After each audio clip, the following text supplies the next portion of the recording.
That's a memory I don't mess with. The girl I was the best with. The one I was obsessed with. Girl, you just don't get it. I'd fall right back with one slip. Always leave me helpless. Don't hate me, I can't help it. Gotta leave us where we left it. Your memory I don't mess with.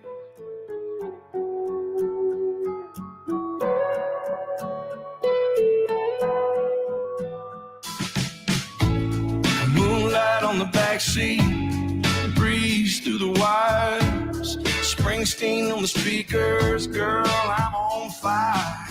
That stuff I don't think about, 'cause it still kills me now. I still can't dance around that memory I don't mess with. The girl I was the best with, the one I was obsessed with. Girl, you just don't get it. I'd fall right back with one slip. Always leave me helpless. Don't hate me, I can't help it. Gotta leave us where we left it. Your memory I don't mess with.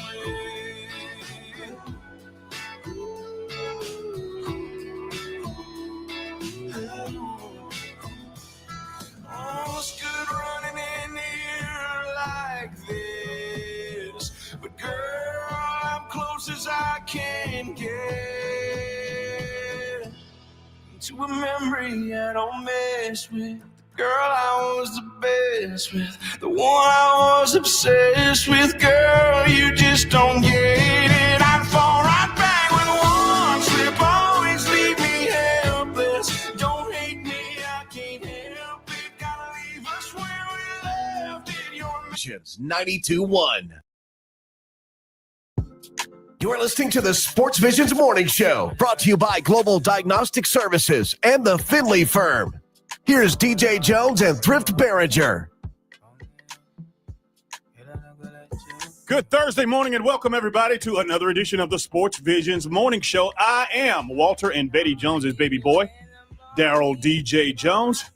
They call him the Thrifter. He is on location. He's actually on assignment. He's been headed down to Macon for meetings today, and of course he'll be hopefully joining us at some point today, Richard. But in the meantime, we want to introduce you to Richard Holdridge, who'll be flying solo today. Good morning, Rich. Good morning, DJ. Glad to be here on this Thursday as we inch closer towards the weekend. It's a throwback Thursday, Richard, and of course it's also Thursday Night Lights, and of course the final regular season game of the for a couple of local teams here in Columbus, Georgia. Both Carver and Columbus will go at it.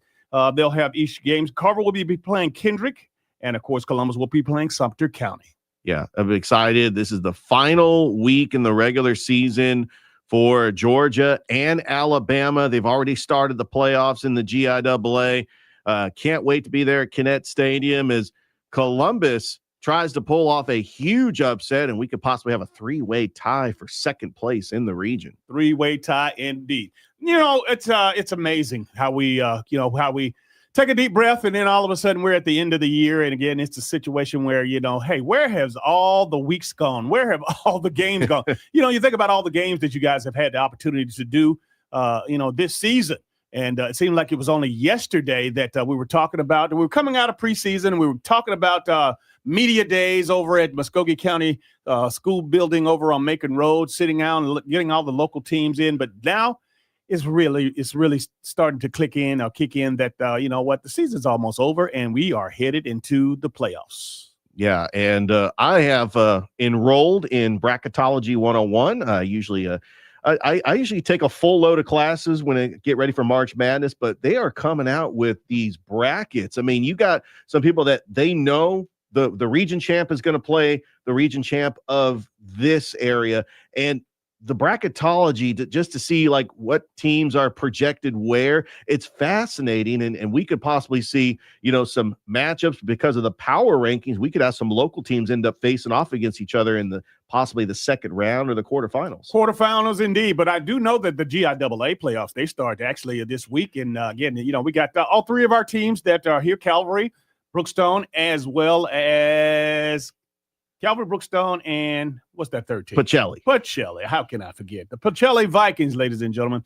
I'm excited about it. Again, I think this is the year that we probably have more teams, and you're counting in the four teams in Class 2A. That's a lot of teams that will be following. And then, of course, across the river, you got the Central Red Devils. So that's almost 8 teams, man, if my math serves me correctly, that we have postseason action. Yeah, we're definitely going to see next week Glenwood host a playoff game. Russell County is going to host a playoff game. We know that Central is going to be hosting a playoff game. But over here in Georgia right now, you got Pacelli hosting a playoff game in the first round. They're taking on Loganville Christian. Calvary going on the road, taking on Bethlehem Christian. And, of course, Brookstone with that first-round bye is awaiting the winner of that Pacelli-Loganville matchup. And we could possibly have Pacelli-Brookstone Part 2 once again for a playoff spot here in the GIAA. Well, first and foremost, let's go ahead and say hello to everybody out there in Facebook land. We appreciate the fact that you are here with us. Also, folks out there in YouTube, we can't forget you as well, because we appreciate the fact that you are here as well. And again, Thrift and I, as well as Richard and all the gang here on the Sports Visions Morning Show, we appreciate you joining us all week long.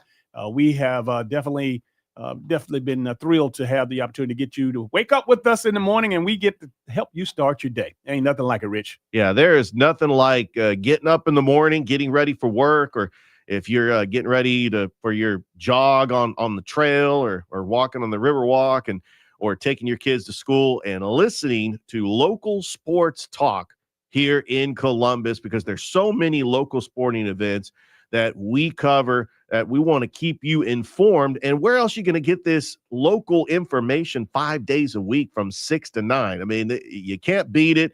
And I know that we appreciate everybody that's supported us as we get ready, approaching our 1-year anniversary in a couple months. So I'm excited that we're able to give you the sports information that you deserve 5 days a week. Absolutely. And I got to tell you what, good morning to Ricky Rogers. He's up and Ricky! Yeah, good morning, Ricky. Thank you for joining us. And again, make sure that you tell a friend to tell a friend to tell a friend that the Sports Visions Morning Show is on the air right now. And for all of our friends out there in WLTC HD2, Sports Visions 921 land, we love you, but it ain't a damn thing you can do about it. Hello, somebody.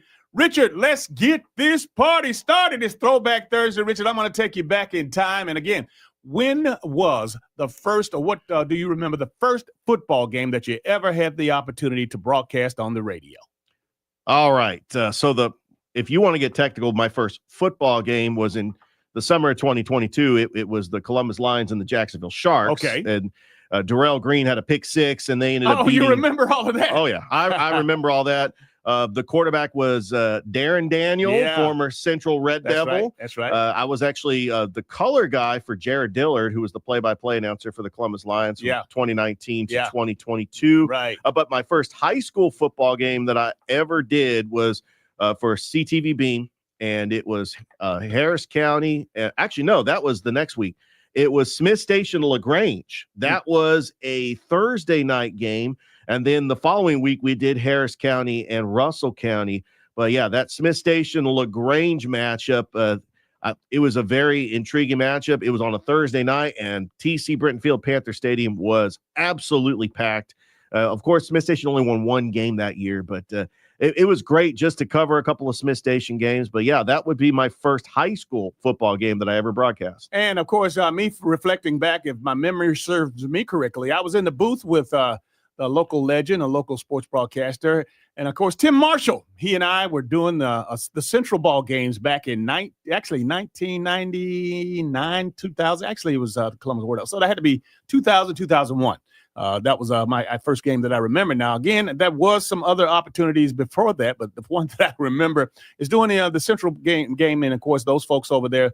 They show up and they show out, and they come out and support their team each and every week. And I can remember that I was, so impressed because I had been so used to going and attending, games in Muskogee County and not necessarily seeing the support quite as rapid as it would be over at Central. DJ, I have to admit, I have never been to a Central game at Garrett Harrison Stadium. I mean, of course, I've called Central in the backyard brawl when they were at Smith Station, but that atmosphere that you talk about, where they show up and show out, that place is packed. Yeah.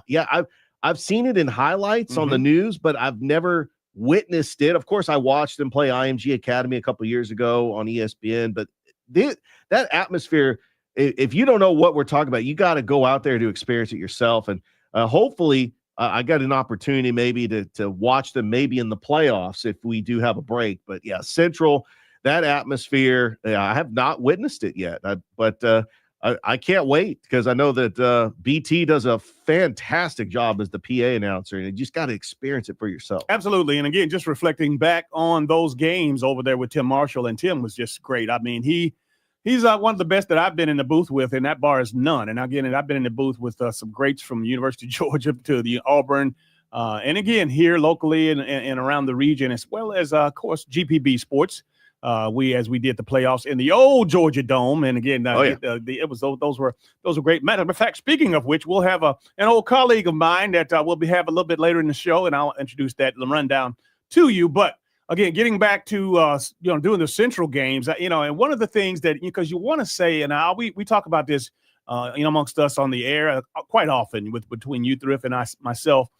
What has to happen? What's going to motivate people to go out to the stadiums to see these kids? And I know Columbus has a different set of issues with regards to the amount of schools that they have in Muskogee County versus over in Phoenix City and Central being the big public school in the town of 35,000 people. And for the most part, you see a lot of alumni, former players, former students. Former Letterman. I mean, it's a nice crowd, and then of course all of the folks that when you think about it, those folks have their allegiance to Central, and they don't have several schools to dangle and kind of fragment them all out. So that has a lot to do with them showing up at Garrett Harrison Stadium on Friday nights. Yeah, I have to admit that the inner Phoenix City limits feels like a college town because they really support their Central Red Devils. You go into Walmart, you see Central gear just about everywhere in their clothing department. I'm talking to people in the community. It's like a college team. They truly support their Central Red Devils, and we want to see that with. You kind of see it with Smith Station, Russell County, a little bit with Glenwood, although it's a smaller school. But I would love to see the support. And we do get a little bit with Carver. But when Carver's in the playoffs and they're making that deep run like they were last year, hosting a semifinal game that first weekend of December, I like seeing the whole city of Columbus support the Carver Tigers because once you get that Muskogee County team in the playoffs, all the teams, all the people that have, allegiance to whatever their school is should support that local school in Muskogee County because it's Columbus versus everybody. Absolutely. And again, we talk about that all the time. And again, we make the announcements, whether it's a Brookstone or whether it's a Carver, or whether it's a Glenwood, that's all a part of the Chattahoochee Valley. That's all a part of the Tri-City areas as we promote and broadcast to each and every morning. But again, for whatever reasons, we haven't been able to crack that nut. Kind of similar to a situation that happens at CBCC and CSU basketball. Again, those are wonderful teams, wonderful programs, wonderful coaches, wonderful players. However, we just can't crack that nut to see how we can consistently get folks to show up and show out on behalf of those players and coaches. Yeah, when you mention CVCC basketball, we're going to make sure that we shine the light on the Pirates and Lady Pirates, especially with the success they have had this past year. And in fact, our first CVCC basketball game is going to be next Tuesday. And so I'm excited about it. I'm excited about what Coach Richardson has for the Lady Pirates and what Coach Morris brings to the Pirates. I'm actually, after we're done here, there's a media appreciation luncheon, and I'm going to try to see if I can get some interviews with the coaches. I'm excited. I'm actually heading over to CVCC later today.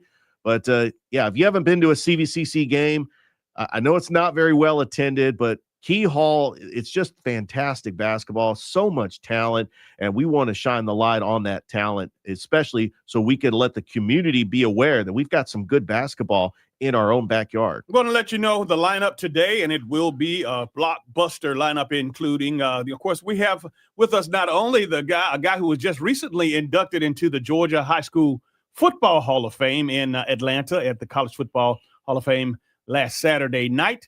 Freddie Gilbert, the former University of Georgia Bulldog. Well, this week it's Georgia-Florida week, and you know what that means. Everybody's headed to Jacksonville and in and around the, all the islands from, St. Simon and all those islands, they're in and around, probably within a 50, 60-mile radius of Jacksonville. But Freddie Gilbert will be on because he will be inducted into, on Halloween, and that's tomorrow, the Georgia-Florida Hall of Fame. And that's a Hall of Fame game that's been assembled by the city of Jacksonville, and they honor the top players from both teams, Georgia and Florida. They've been doing it quite some time. Sony Michel and Freddie Gilbert will be honorees going in on behalf of the city of Jacksonville to the Georgia-Florida Hall of Fame in the morning. And, of course, I have the liberty and the honor of presenting my former college roommate and, of course, my good friend, Freddie Gilbert, his Hall of Fame jacket. So I'm looking forward to supporting Freddie and Sony both tomorrow, as well as those other two Florida Gators that will be getting honored, Richard. Yes, very well deserved. Your old college roommate, the pride of Griffin, Georgia, who went on to play in the USFL and the NFL, and well deserved. This has got to be just a surreal week for Freddie Gilbert to be inducted into not one, but two Hall of Fames. Absolutely. And when we talk about that, the Georgia-Florida Hall of Fame induction ceremony will honor 4 former players. That's Brandon James and Todd Johnson for you Florida Gator fans out there. They're from the University of Florida, of course, and Freddie Gilbert, Sony Michel from the University of Georgia. The event is scheduled for tomorrow, and that's Thanksgiving. That'll be 12:30 at the Hyatt Regency in downtown Jacksonville on the riverfront. That's high cotton. Nice. Yeah, I know you're going to be making your way down there, and we're excited for you, DJ. And we're really excited for Freddie, and that you get to introduce him. That's just got to be such an awesome moment, and we can't wait to hear about it. Coming up at 7:30, she is the executive director for the Fountain City Classic. And man, oh man, you're talking about next week starting on Sunday. We're going to roll right into Fountain Classic week. Of course, that'll be the 35th annual. And that's the pride and joy not only of HBCU college football, but the pride and joy of Columbus, Georgia, because it is the baby of course, Dean Calvin Smyrie. He is the head honcho, and of course, he is in charge of all the things.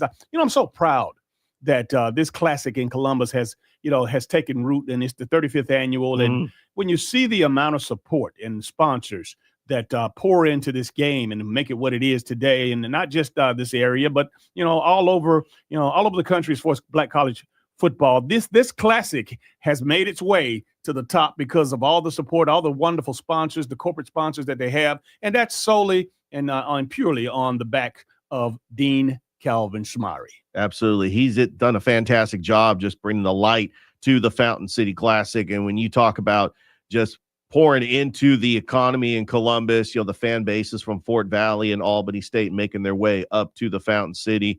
And this is the biggest college football game in the Columbus area. We've got an entire week to hype it up, to talk about it, and can't wait to hear from Robbie.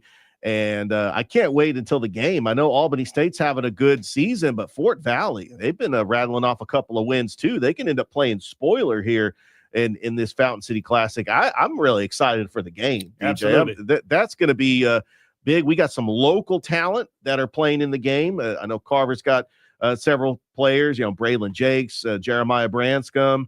I know that he plays over for Fort Valley. So that you also have that local tie too. But A.J. McClung Memorial Stadium Saturday in 2 weeks, it's going to be rocking. Absolutely. And, of course, we'll have Robbie at 7:30. 7:45, Jack Patterson will check in with us as he always does a couple of times a week to talk about, again, what they have going on and covering all of our local athletes, student athletes, and coaches. We always appreciate JP. And, of course, we'll hear all things Georgia Bulldogs at 8:15 with Jordan Hill. Jordan is, of course, he is the beat writer for the Georgia Bulldogs on behalf of Dawgs 247 Sports. And he was a former Ledger Inquirer sports writer, as well as an Auburn Opelika or Opelika Auburn News sports writer. He used to be the beat writer for the Auburn Tigers as well. So he is very accomplished and always looking forward to talking to Jordan, as he will enlighten us on the latest with the Bulldogs as they head down to Jacksonville. Yeah, I always love catching up with Jordan. Got a chance to actually meet him face-to-face at SEC Media Days, and he's got some local ties. I mean, he knows about our area. Yeah, he covers Georgia for the state, but when it comes to like those local stories that are tied to our community, he's well aware of everything that's going on in this area because he wrote for the Ledger Inquirer and the Auburn Opelika Observer. So, yeah, we're excited that Jordan is able to preview this upcoming Georgia-Florida game, which is it's starting to become like one of those games. Georgia's the favorite, but Florida, crazy things have happened in the Georgia-Florida game, and I wanted to try to see Jordan's intake on how he feels about this upcoming game. Absolutely. Last but not least, this is a guy that we were talking about a little earlier, of course, in my Georgia public broadcasting days, of course, calling playoff games in the Dome on GPB TV. And again, Matt Stewart, a long time play-by-play announcer, and of course, he's made quite a name for himself, not just calling football games, but over the past couple of decades, Matt has been just the figure, the foremost figure. We talk about all the great guys that have had the opportunity to call games, but Matt is the headliner. He's the guy. Nelly is a guy that also is very special, but Matt is he's the star. He's the star of the show, and pleased to have him come on. We also serve on the Georgia High School Board for the High School Hall of Fame, and we had the opportunity to take the stage. There was 5 of us who were presenters on Saturday night, Matt, as well as Sam Crenshaw, Brandon, I can't think of Brandon's last name. But anyway, it was 6 of us that presented the 33 guys that were inducted. And Matt, boy, I tell you, I'm looking forward for the Sports Vision to become more familiar with Matt, because other than GPB, this guy has been, he's done a plethora of wonderful things, including, being on the sports scene as a sports director, sports announcer, a sports anchor. For some of the networks in and around Atlanta, Georgia. But again, he is an icon within himself. You probably see him and you wait to see him. I know during the playoffs as we get deep into the finals on GPB TV. But today is a chance for us to get to know, especially you, Richard, to get to know Matt Stewart. Yeah, I've gotten to know Matt for the last couple of years now. I mean, when you think of Matt, you think of the play-by-play announcer for GPB Sports, but also for ESPN, for Plus, talking about Sun Belt football. He's been the voice of Little League baseball in the Southeast Regional, and I enjoy just hearing Matt do play-by-play. And also, he started to become an anchor for the local sports talk sports station in Atlanta as well. So he's very well known in Atlanta, and we're excited to get Matt just to talk about everything that's been going on in high school football. So quite a lineup, Richard. Freddie Gilbert, Robbie Branscom, Jack Patterson, Jordan Hill, and Matt Stewart. Hey, let's go ahead and take a break and let you know that you are listening to WOTC HD2, Sports Visions 921. You're watching Facebook and YouTube. Don't go anywhere. We'll be right back.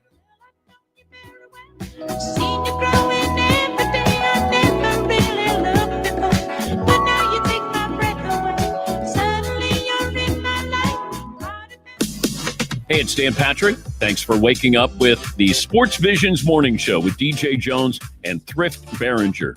Catch me at 9 a.m. every weekday morning right here on Sports Visions 92.1. Good morning. I'm Michelle Jennings, and here are your morning headlines. Columbus attorney Robert Watkins has announced his candidacy for the District 5 council seat, which is currently held by Councilor Charmaine Crabb.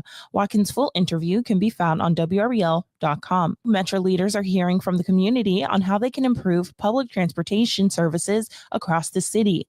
The system is looking into more frequent services and microtransit to improve services. Across the river in Alabama, the ABC board is proposing to make a few changes to its alcohol policies for businesses. Governor Kay Ivey supports the board's proposal to restrict alcohol giveaways at large public events, curfews for minors, and more. From WRBL News 3, I'm Michelle Jennings. Have a joyful rest of your day. Good Thursday morning. The clouds are back as you are starting your day with those temperatures hovering right around 50 degrees. Mostly cloudy skies this afternoon with highs near 60. Tonight, the clouds move out, making for a cold start to Halloween with upper 30s and low 40s. We're tracking plenty of blue skies by your Friday afternoon.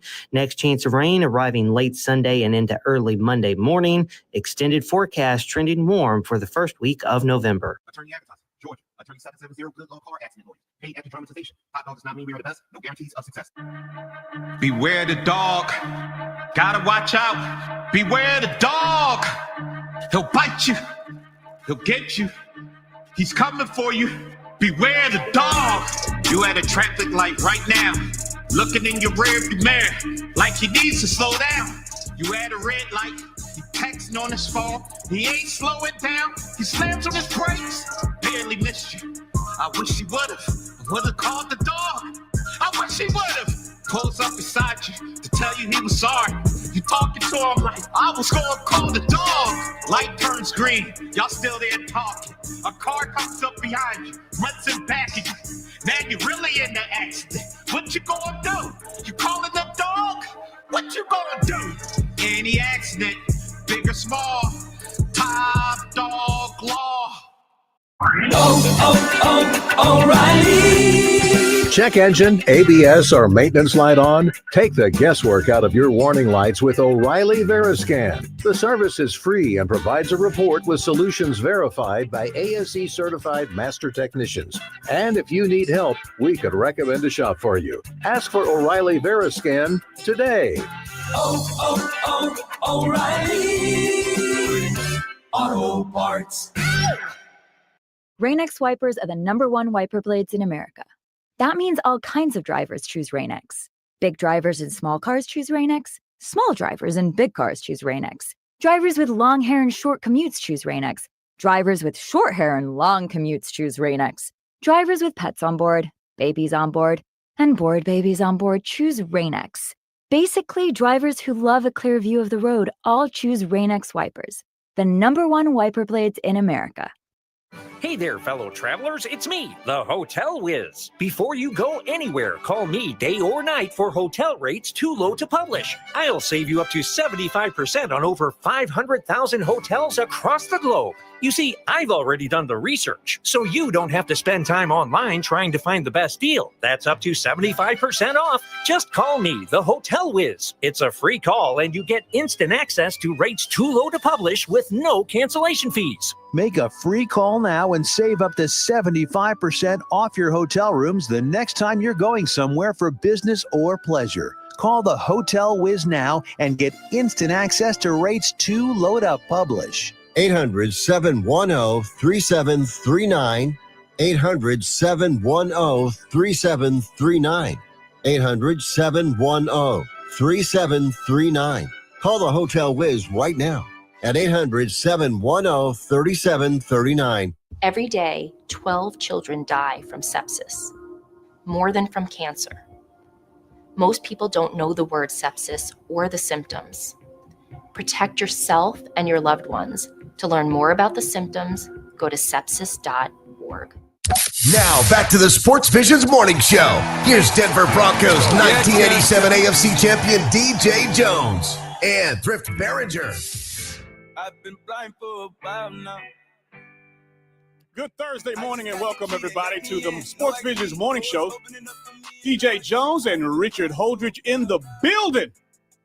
Tell you what, good morning, everybody. It's great, the Throwback Thursday. And Richard, I tell you, with regards to the World Series, obviously the LA Dodgers, they're not dead, but they're close to it. Boy, who'd have thunk that the Blue Jays will come out swinging the way they did last night. First two batters, home runs. They set the tone early, and they go up 3-2 on the Los Angeles Dodgers. Yeah, very uncharacteristic. Dodgers losing 6-1 at home. Their ace, Blake Snell, got roughed up, and the Blue Jays set the tone with those two solo home runs in the first inning. But the rookie sensation, 22-year-old pitcher for the Toronto Blue Jays, Yesevich, 7 innings, 12 strikeouts. He was fantastic. He might end up winning the World Series MVP. Because because of the two starts that he had. And now Toronto has a chance. They got to win game 6, because if you lose game 6, anything can happen in a game 7. I've seen teams that were so close in that game 6. They got their hearts ripped out and they had no chance in game 7. That history shows you, like, if they lose in heartbreak fashion to the Dodgers in game 6, I don't see a scenario where they win game 7. So I think Toronto has got to close it out in game 6, but the Dodgers still have some hot bats. I just don't think they need to start swinging for the fences. I think they need to start playing small ball and getting on base. They're striking out too much, and it's because they're swinging for the fences, and hopefully the Dodgers can make that adjustment. But they do have, Gosman is pitching for Toronto. You got Yamamoto pitching for Los Angeles. So I like the Dodgers' chances, and highly unlikely they win both games 6 and 7. But I do see Toronto closing this out. Not so fast, young man. You do know where game 6 and 7 will be played, right? In Toronto. Oh, absolutely. So, again, with the momentum going, it's going to be pretty hard for the Dodgers to beat. And again, if they do, if they're able to pull off a couple of wins in Toronto, hey man, God bless them. They were built for that. They bought their way to what should be another world championship. But you know what? With the momentum swing the way it has been going into Toronto, getting in front of their crowd, in front of their fans, I tell you what, that's going to be a monstrostic effort. Yeah. A monstrostic effort for the LA Dodgers to go into, of course, Toronto and knock off the Blue Jays. If you would have told me that Toronto is going to lose just a heartbreaking 18-inning marathon on a walk-off home run by Freddie Freeman, if you were to tell me that they were going to win the next 2 games, I would have said, you're crazy, because I thought the Dodgers had so much momentum that they were going to close this out. But Toronto, with the bats of Vlad Guerrero Jr., Bo Bichette, right. They don't have George Springer. I don't know how they're doing this. They seem like the team that's playing a little bit more loose. They're playing with a little bit of house money, and the Toronto Blue Jays could win the World Series for the first time since 1993. And I remember those 2 back-to-back World Series champions. Cito Gaston was the manager. Joe Carter hitting that big home run off Mitch Williams. I remember seeing that as a kid. I'm thinking, man, these Toronto Blue Jays, they look like they could be the team of the 90s. I was barely getting myself set up last night, for the 8 o'clock, first pitch. And I was getting my chips and dips and my cold beverage and getting my favorite space in my man cave together, man. And, of course, before I could actually sit down, Guerrero Jr. as well as Snyder, 2 bombs, man. It was unbelievable. Snyder hit the first one, of course, and then, of course, Guerrero followed. But that set the tone, man. And I was like, okay, you know what? That's how you do it. That's a heavyweight champion. That's when you talk about a heavyweight championship fight and you hitting them, you going right at him in the first round, knocking them, hitting them right in the mouth and get them going. And that's what has to happen when the underdog or the lesser seed is going up against the big bad champ. And, you have to come out swinging. And they came out swinging and they went for the gusto. They went for the juggler. Yeah, people that don't realize how good the Toronto Blue Jays are, they have been close for many years. They finally get over the hump. They win the AL East. They beat the Yankees in the round before they got to the ALCS and they had that marathon against the Seattle Mariners. But this is a team that they have all figured it out. They've got the big bats in the lineup. They've got the pitching. And I think that the Dodgers have met their match. And if the Dodgers do lose this World Series, their World Series record is going to be 2-3. And I know the narrative goes from them being the dynasty, the team of the 2020s, to having a losing record in the World Series. Well, one thing is for sure is that, again, they certainly spent the money to get there. And, you can't fault them. And there's a lot of teams that spend money that don't even get close to getting to the playoffs, and much less, getting there, and, that many times. And, again, I still think that it's not over, but you know what? The momentum has swung towards Toronto. Yeah, it's definitely not over. We've seen teams come back in a game 6 and 7, and I think that the Dodgers have the bats to do it. Can the pitching and the bullpen hold off the hot bats for the Toronto Blue Jays? Yeah, Toronto Blue Jays indeed. Hey, now that's not the only thing going on. We got some NBA basketball that just started out, and of course we're well into the NBA, the NFL season, NBA season. Our local high school football season is coming to a regular season close here as we enter week 10. But again, the second season is here, and it seems like, that takes a while as well. That's another 3 or 4 weeks of more intense football and postseason action. Looking forward to that as well. Yeah, and the Hawks ended up getting a big win over the Nets, but at what cost? Trae Young ended up leaving with that injury. It's good to see Jalen Johnson back from his injury. This was a game that they were supposed to win. The Nets have not won a game. I'm fascinated with the NBA so far this season. You have a team like the Sixers. Looks like Tyrese Maxey might be an MVP candidate. VJ Edgecombe might be Rookie of the Year. I think that they have figured it out. Who would have thought that the Warriors would still be great? And then Austin Reeves with a buzzer beater over the Timberwolves.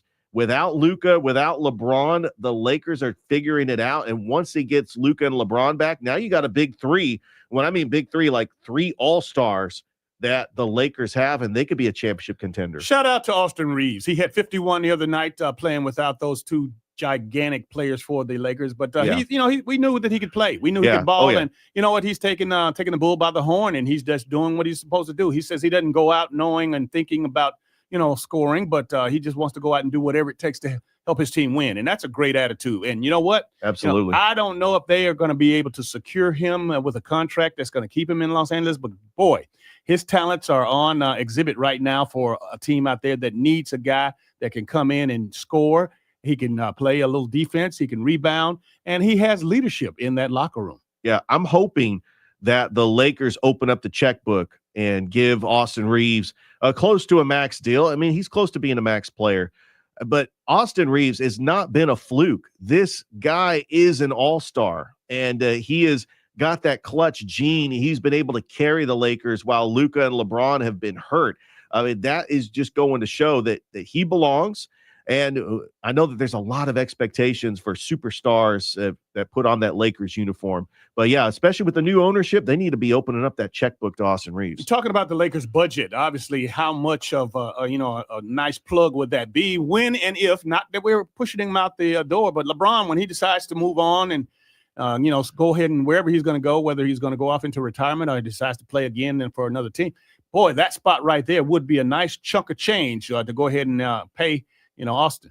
Yeah, and LeBron is deserving of retiring on his own terms, but we've got to look at the future. I mean, because he's already 40, about to turn 41, and he is still playing at a high level for a player his age.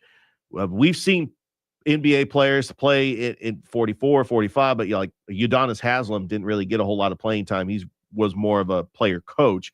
LeBron can be that player, but the question is the Lakers going to be a free agent destination once LeBron retires? You got Luka and Austin Reeves. Can they get another free agent to come and to play with Luka and Reeves and build something special? Because the Lakers are not quite a championship team yet, but I think that they got the tools in place to get there. And I think this could be, once again, a free agent destination that players want to go and play for.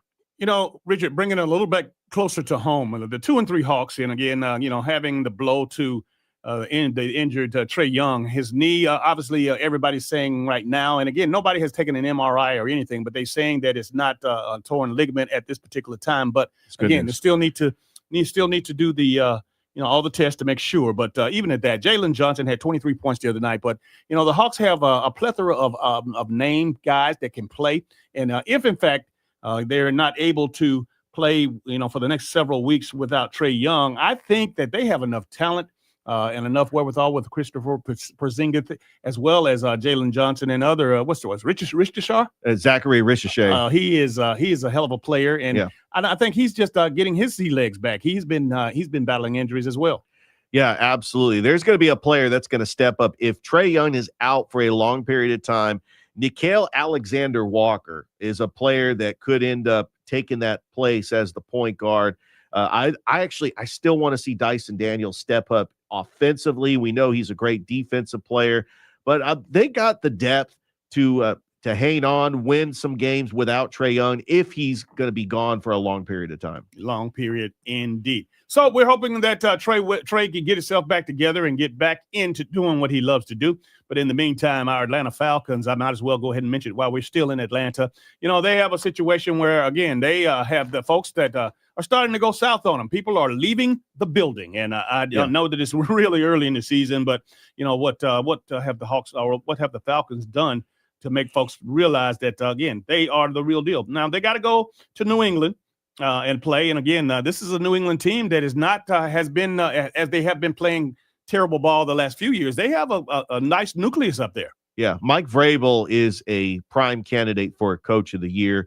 What he has done, and then the development of Drake May, the Patriots have all the tools. It kind of reminds me of those players that played for Belichick, but they had Tom Brady. But you look at right now, the New England Patriots are top of the AFC East. Who would have thought that?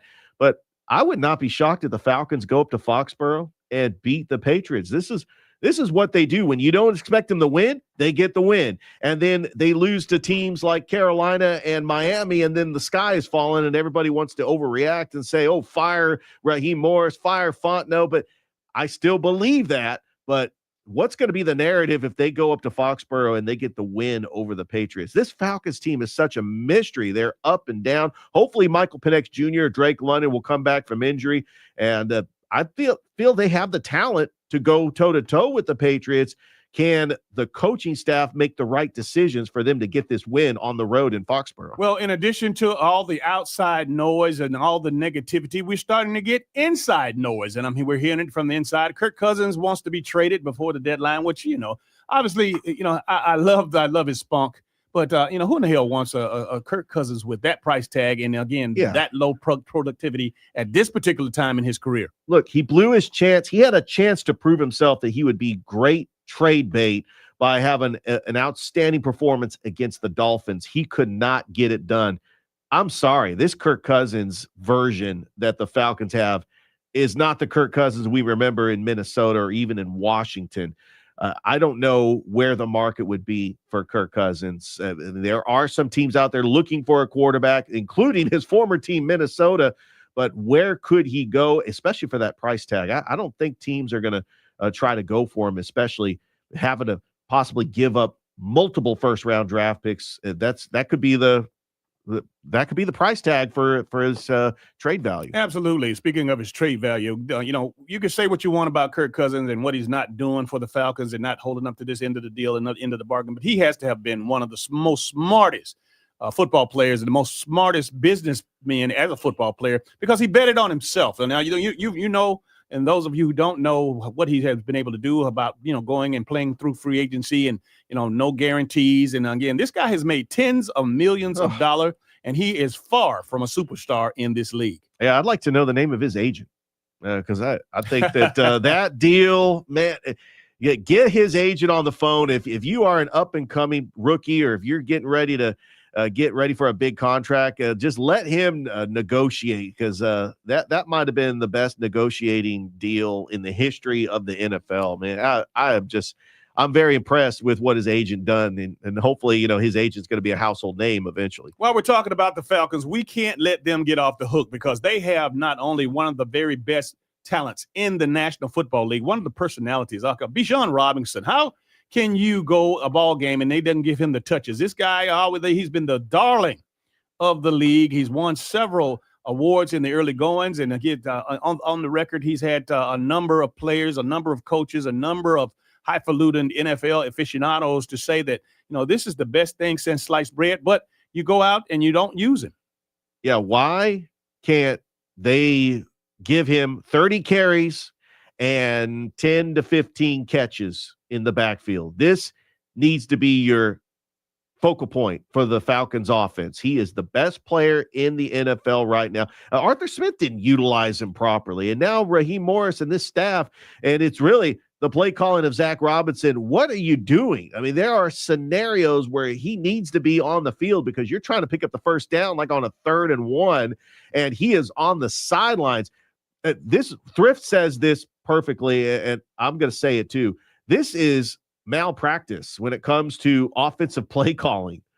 You do not utilize your best weapon in situations where you need to pick up a first down. I mean, come on, what are you doing? I mean, this is why this management, there probably needs to be a change because you're getting prime years of Bijan Robinson, and the window is going to close fast, and something's got to change because you have got to give him the ball at least 25 to 30 carries because this is the best offensive player in the NFL. Oh, by the way, remember the guy by the name of Tyler Algier? Oh, yeah, and that's a pretty good second running back, a complimentary running back for Bijan. So, yeah, they need to give him at least 15 to 20 carries as well. With the trade deadline approaching, I wonder how much or what will be offered for Algier. I know that, Bijan is the future. But I like the fact that, you got to have two of those guys, to keep them healthy. But, Algier, to his credit, he's a starter in a lot of minds, and it's in my mind on a lot of other teams as well. Yeah, I wish my 49ers had that same mindset. They give Christian McCaffrey like 30 carries. That's a recipe to getting hurt. It's always great to have two running backs. I know that the old school way is you like back in the 90s, you had one running back. I mean, you had Emmitt Smith, you had Barry Sanders, but, nowadays, because of the workload and just the offensive schemes, now it's running back by committee. I mean, Kyle Shanahan has been known for this, but, the Falcons have two great running backs, and they need to run the football a lot more with these two running backs that really needs to be the focal point of this Falcons offense. So, Richard, in closing out this segment and of course, closing out our talk this morning on the Atlanta Falcons, I hope.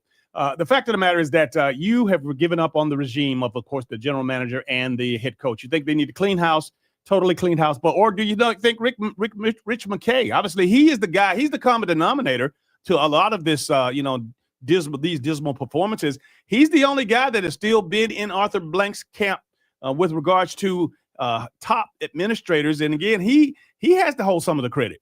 Yeah, I think that Rich McKay should be given some blame. There's a possibility that he probably needs to go, but he's been here since the very beginning. He used to be the general manager. Now he got promoted up to president. And I think that the Atlanta Falcons need to change the culture. They have not made the playoffs since 2017. It's getting frustrated. And the past couple of years, they've had easy schedules and they still finished 7-10 and 8-9. And this year they could end up having a losing record. We all agree if they don't make the playoffs, which they got like a less than 10% chance of making the playoffs, especially with the Buccaneers running away with the division, that this regime is going to be fired. I still believe that no matter what happens the rest of the way.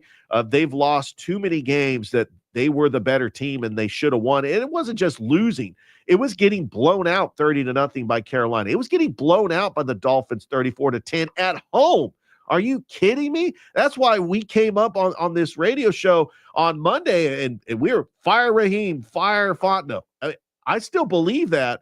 No matter what happens the rest of the way during this regular season. But we'll see. I mean, there's still a small chance, and we'll see what happens as this season plays out. And something in the batter is just not good. I still think that there's something to be said about Ray McCloud. Again, not that he's a superstar, but he was a guy that had 65 receptions last year.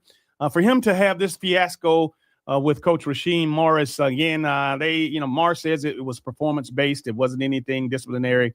I think we're going to hear a little bit more about that as the Falcons continue to lose and not perform and it begin to unravel. A lot of this internal stuff is going to come out, but I'm sure that Ray McCloud letting him go, just cutting him in the right here in the middle of the season, that has to be answered for. Yeah, and I know one team that would probably benefit from this, and he would end up turning around his season. The Kansas City Chiefs. This is what they do. They get players like Juju Smith-Schuster for a second time, Nico Hardman. Man, you're just giving Patrick Mahomes another weapon. I mean, I would not be shocked if Ray McCloud got signed by the Chiefs. All right, let's go ahead and take a break and let you know that you're watching Facebook Live as well as YouTube. However, you're listening to WLTC HD2, Sportsvisions 921. This is the Sportsvisions Morning Show. You smoke, I drink, me too. Well, good, we gon' get hot. If it's local, it's on the Sportsvisions Morning Show with former Georgia Bulldog DJ Jones and Thrift Behringer. Joey from Vermont, a farmer trying to get through the winter. Adriana from South Carolina, a single mother living paycheck to paycheck. Liam from Ohio, an injured father struggling to provide for his family. Hi, I'm Shanola Hampton, and I support the Feeding America network of food banks because they help provide over 6 billion meals to people in need each year. Learn more at feedingamerica.org. Hi, my name is Piper. I'm 7. I'll be 8 in November. This summer I got diabetes, but no one knew I had it. My mom thought I had the flu. Then I went to the hospital. It was scary, but I'm okay now. I wish people knew more about diabetes. Every 23 seconds, another American gets diabetes. Stop diabetes before it starts. To learn more, contact the American Diabetes Association or download our free diabetes education programs at learningaboutdiabetes.org. Man, I loved playing high school sports growing up. And it's fun being a fan now, don't get me wrong, but sitting in the stands feels like I'm missing out on all the action, you know? I wanted to get back in the game. So I signed up to be a high school official. It takes me back to my playing days. I'm supporting students, and I get paid to make the big calls. Do you want to see the game up close? Sign up to become an official in Georgia at highschoolofficials.com. This message is brought to you by TogetherWeServed.com, a leading online community of over 2.3 million veterans. TogetherWeServed.com provides all veterans an easy way to stay connected, share in the camaraderie of other veterans, and remember their service. Using its search engine, veterans can find people they served with and get in touch. If you served, visit TogetherWeServed.com. Serving in Afghanistan, I was shot in the head by sniper fire. I was given a 5% chance to live. I'm Adam Alexander, and I'm a veteran. Today, I visit classrooms and share my story. I tell kids that with a little help and a lot of work, that you can overcome any challenge. DAV helps veterans like Adam get the benefits they've earned. They help more than 1 million veterans every year. My victory is being there for the next generation. Support more victories for veterans. Go to DAV.org. Are you prepared for an emergency or disaster? Because it's not a matter of if, but when. Don't find yourself saying, I'll trust water bottles and a flashlight to save the day, but I'll be proved wrong. With a tornado approaching, I'll realize that I like a wheelchair-accessible shelter. When the floodwaters rise, I'll be up in the attic with 20 cans of beans. It's a recipe for disaster. let's prepare so we all have a better story to tell. Get started at ready.gov/older adults. Brought to you by FEMA and the Ad Council. We got out of Washington State, and I think a week after, state went on lockdown for COVID. So then when we transitioned to Texas, it was very much so like, what are we going to do now? Operation Homefront has allowed our family to make something of ourselves again in the world after the military. It's completely changed the way our life is. It took us from a hopeless situation, and now we're homeowners. We have a savings account. I'm the first one to own a home out of my siblings. Visit OperationHomefront.org to learn more. Some of the best sounds you'll ever hear are generic, safe, effective, even money saving, just like FDA-approved generic drugs. Even if they don't come in the exact same color or shape as their brand name equivalents, they have the same key ingredients and go through a rigorous review process. Talk to your doctor or pharmacist today and visit fda.gov/generic drugs. Generics are safe, effective, and can save you money. You'll like the sound of that. You know you don't have to wear your PT gear anymore, right? It's comfortable. So how's civilian life treating you? It's fine. When I got out, I didn't want to admit that there was anything wrong because it felt like a failure. And then I realized, there's nothing to be ashamed of. So I started talking to someone. Maybe you are fine. But if you're not, it's okay. Thank you. If you or a veteran you know needs support, don't wait. Reach out. Find resources at va.gov/reach. Covering local and national sports. This is the Sportsvisions Morning Show on Sportsvisions 92.1. Drafted by the Pittsburgh Pirates and the Green Bay Packers. Here's DJ Jones and Thrift Behringer.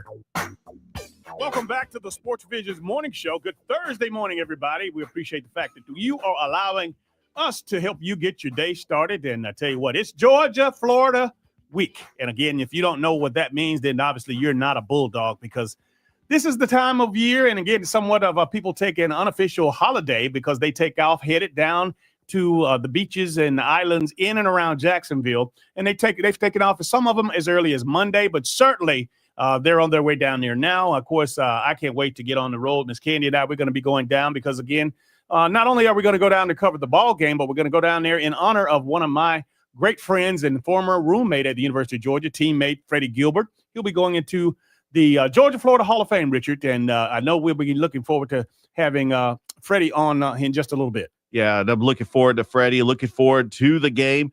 It will be in Jacksonville for probably the last time for the next couple of years because they're moving the game up to Atlanta and Tampa while they do renovations on the stadium. But I mean, that is a tradition that is always, it's dated back to, they've been playing and just a great rivalry. I mean, I know that Florida had dominated that rivalry in the 90s with Steve Spurrier.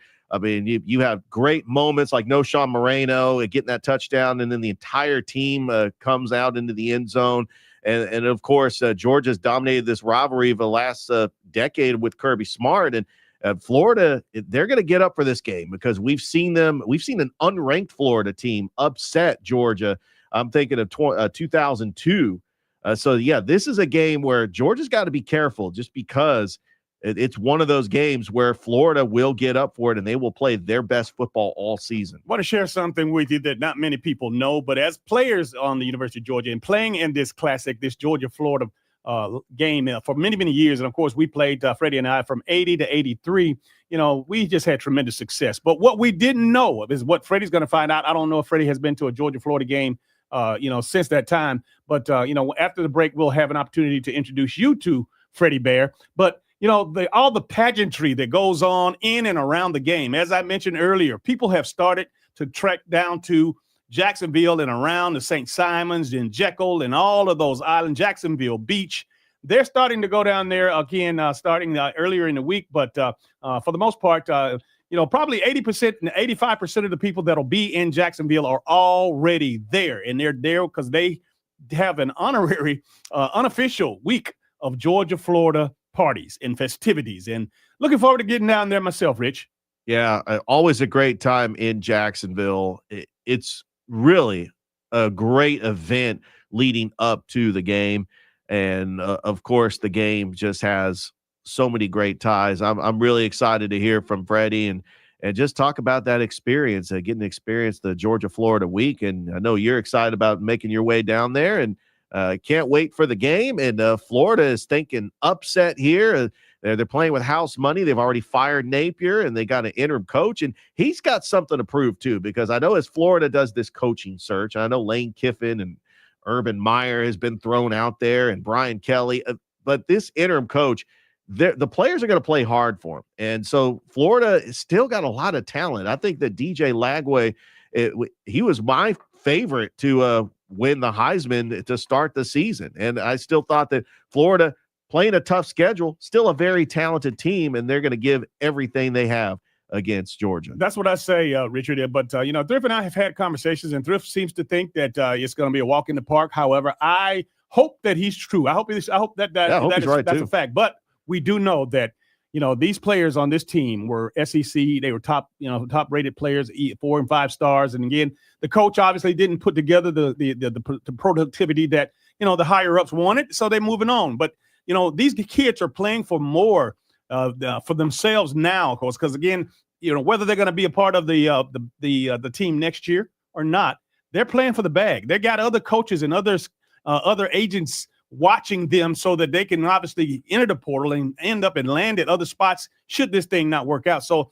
I look to see a very, very impressive group of players playing with like their hair's on fire with these Florida Gators. And I'm just not going to look at a walk in the park. I hope it is a walk in the park, but just knowing athletes the way I do, when you got your backs against the wall, your coach has been fired. Nobody thinks that you're going to have a snowball chance in hell of winning.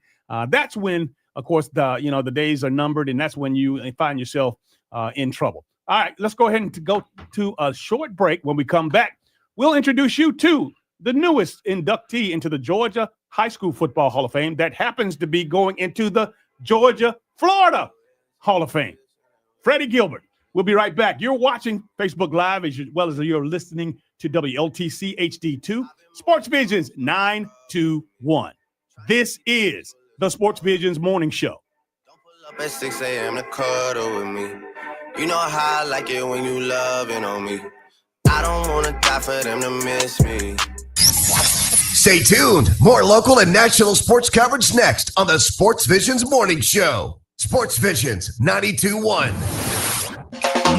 Robbie's Furniture Express, your express way to save. Happy fall, y'all. It's Pumpkin Palooza time at Gorey's Furniture Express. Make a purchase, pick a pumpkin, and win a prize. Every pumpkin has a number, and every number is a winner. Discounts include 5, 10, up to 15% off, and you may even get free delivery. And that's only at Gorey's Furniture. You're going to love this place. Alabama Highway 169 in Opelika. Find what you love what you find at Toll total wine and more. There's so much waiting for you. Spirits and beer, thousands of wines. Walk right through the door. It's all here to explore. With guides in the know and prices so low, it just might blow your mind. You're gonna find what you love and love what you find. Drink responsibly, B21. How would you like to sponsor Georgia Bulldogs football? Call 706-327-1217 to find out how. That's 706-327-1217. Again, that's 706-327-1217. The YMCA is just a starting line, for the true self blooms only when we find our purpose, what makes us tick below the surface. My why is diversity and unity, a safe space in my community, living with sincerity, giving every day my everything. With my why, I stand strong, seen and supported all along. It's a million faces in a mirror and everyone belongs. Find your why. Learn more at ymca.org for a better us. I'm a pretty great multitasker. I can wash dishes and do laundry. I can roller skate while walking my dog. I can even order lunch while doing my homework. But I can't use my phone while driving. A distracted driver is one of the leading causes of death in the United States. So when it comes to driving, please, don't be a multitasker. Don't drive distracted. A message brought to you by the National Highway Traffic Safety Administration, Project Yellow Light, and the Ad Council. Man, I loved playing high school sports growing up. And it's fun being a fan now, don't get me wrong, but sitting in the stands feels like I'm missing out on all the action, you know? I wanted to get back in the game. So I signed up to be a high school official. It takes me back to my playing days. I'm supporting students and I get paid to make the big calls. Do you want to see the game up close? Sign up to become an official in Alabama at highschoolofficials.com. Diane from Michigan, a disabled senior citizen trying to get by. Henry from Florida, a veteran fighting to make ends meet. Elena from Arizona, a mother struggling to feed her daughter.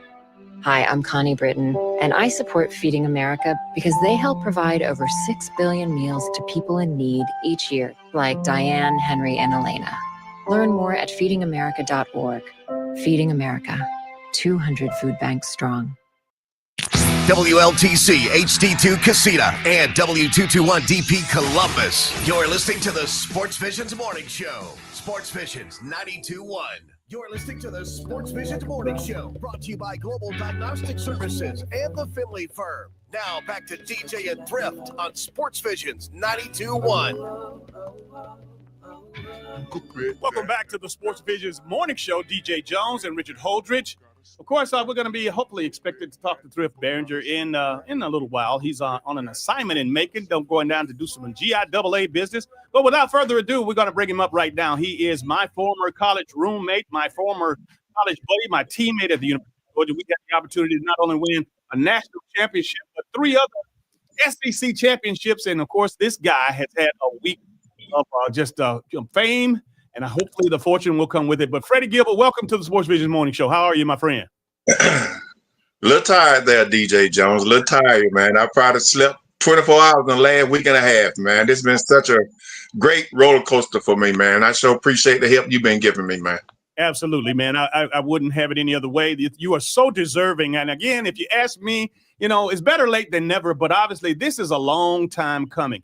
You going and being inducted into the Georgia High School Football Hall of Fame last Saturday night, downtown Atlanta at the College Football Hall of Fame. And this Friday, tomorrow, down in Jacksonville, going into the Georgia-Florida Hall of Fame. Man, this is a week that I'm sure you will remember forever.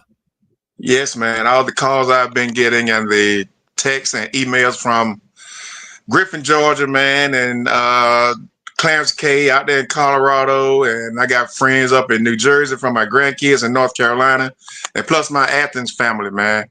This has been one heck of a ride, and I wish every one of my teammates from the 1983 team could experience this. Absolutely. Listen, man, again, you're just reflecting back and hearing your name called and going and getting your blue jacket to go into the Hall of Fame as far as the Georgia High School Football Hall of Fame, not only with your family there, but, of course, one of your former teammates, Willie Galt, he was there. You and I used to, we used to joke all the time back at Georgia in McWhorter Hall about Willie Galt. He was at Tennessee at that time. And but for you to go into the Hall of Fame with him, what was that like? It brought back so many memories because I haven't seen Willie Galt since when we played the Bears with the 88. Yeah. And I think that was the last time I actually had the chance to talk with him. And just by us hugging each other, man, that brought back all those memories of us going 1-2 in the high hurdles all the time, winning 2 state track championship with the Griffin and playing on that state championship team when we tied Valdosta in the 77 team. So it was so great to actually see him. And man, I'm telling you, my coaches down in Griffin, they all cried when they saw that picture of me and him together.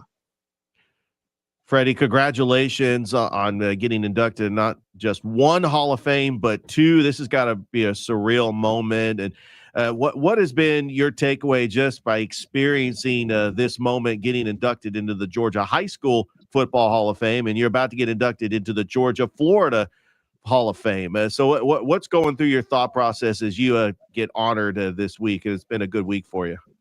Well, last week was great because a lot of the guys I already knew or had been in contact with.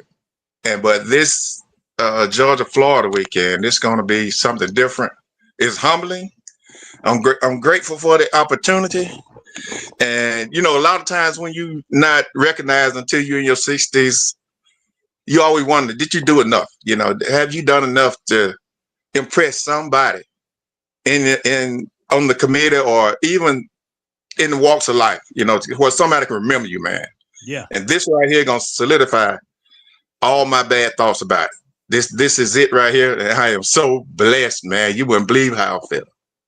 You know what, Freddie? Obviously, the fact of the matter, you having that a sense of confidence that, hey, look, okay, I did accomplish things, but it was no doubt in my mind, obviously, from the day that I met you as a freshman, a little 17, 18-year-old, and we were awarded or granted to be roommates at the University of Georgia. But, man, you came in, your name, that class that we had was sensational. I know that Herschel gets the lion's share of the credit because he was the catalyst in us winning the national title and SEC championships in the Heisman Trophy. But, man, we had a who's list of guys that came. I'm talking from you to him to a kid. When you talk about Winfred Hood and it goes on and on and on. And we had about 30 guys. And to be honest with you, if I remember correctly, out of our freshman signing class at the University of Georgia, I think it was something like 18 or 22 of us had all signed professional contracts to play at the next level.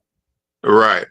And another thing about that class of 83, I don't think that would have been a 1980 national championship. It wasn't from our class. Wow. Tell it.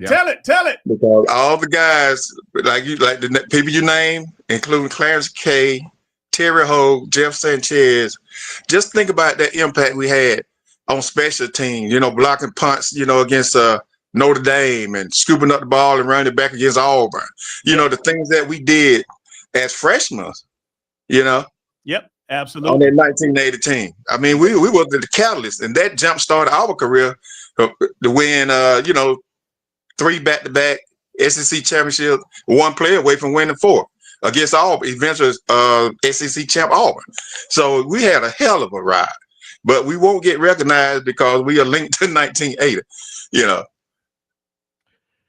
Freddie, when you think of the Georgia-Florida rivalry, obviously the first play that comes to mind is Lindsey Scott. The call, run Lindsey. It goes down, and it set the tone for Georgia winning that national championship. Florida, it's great runs with Steve Spurrier. We've had the 90s with Urban Meyer and Tim Tebow. The team, after Noshawn Moreno gets that touchdown, and all the entire team celebrates in the end zone. Right.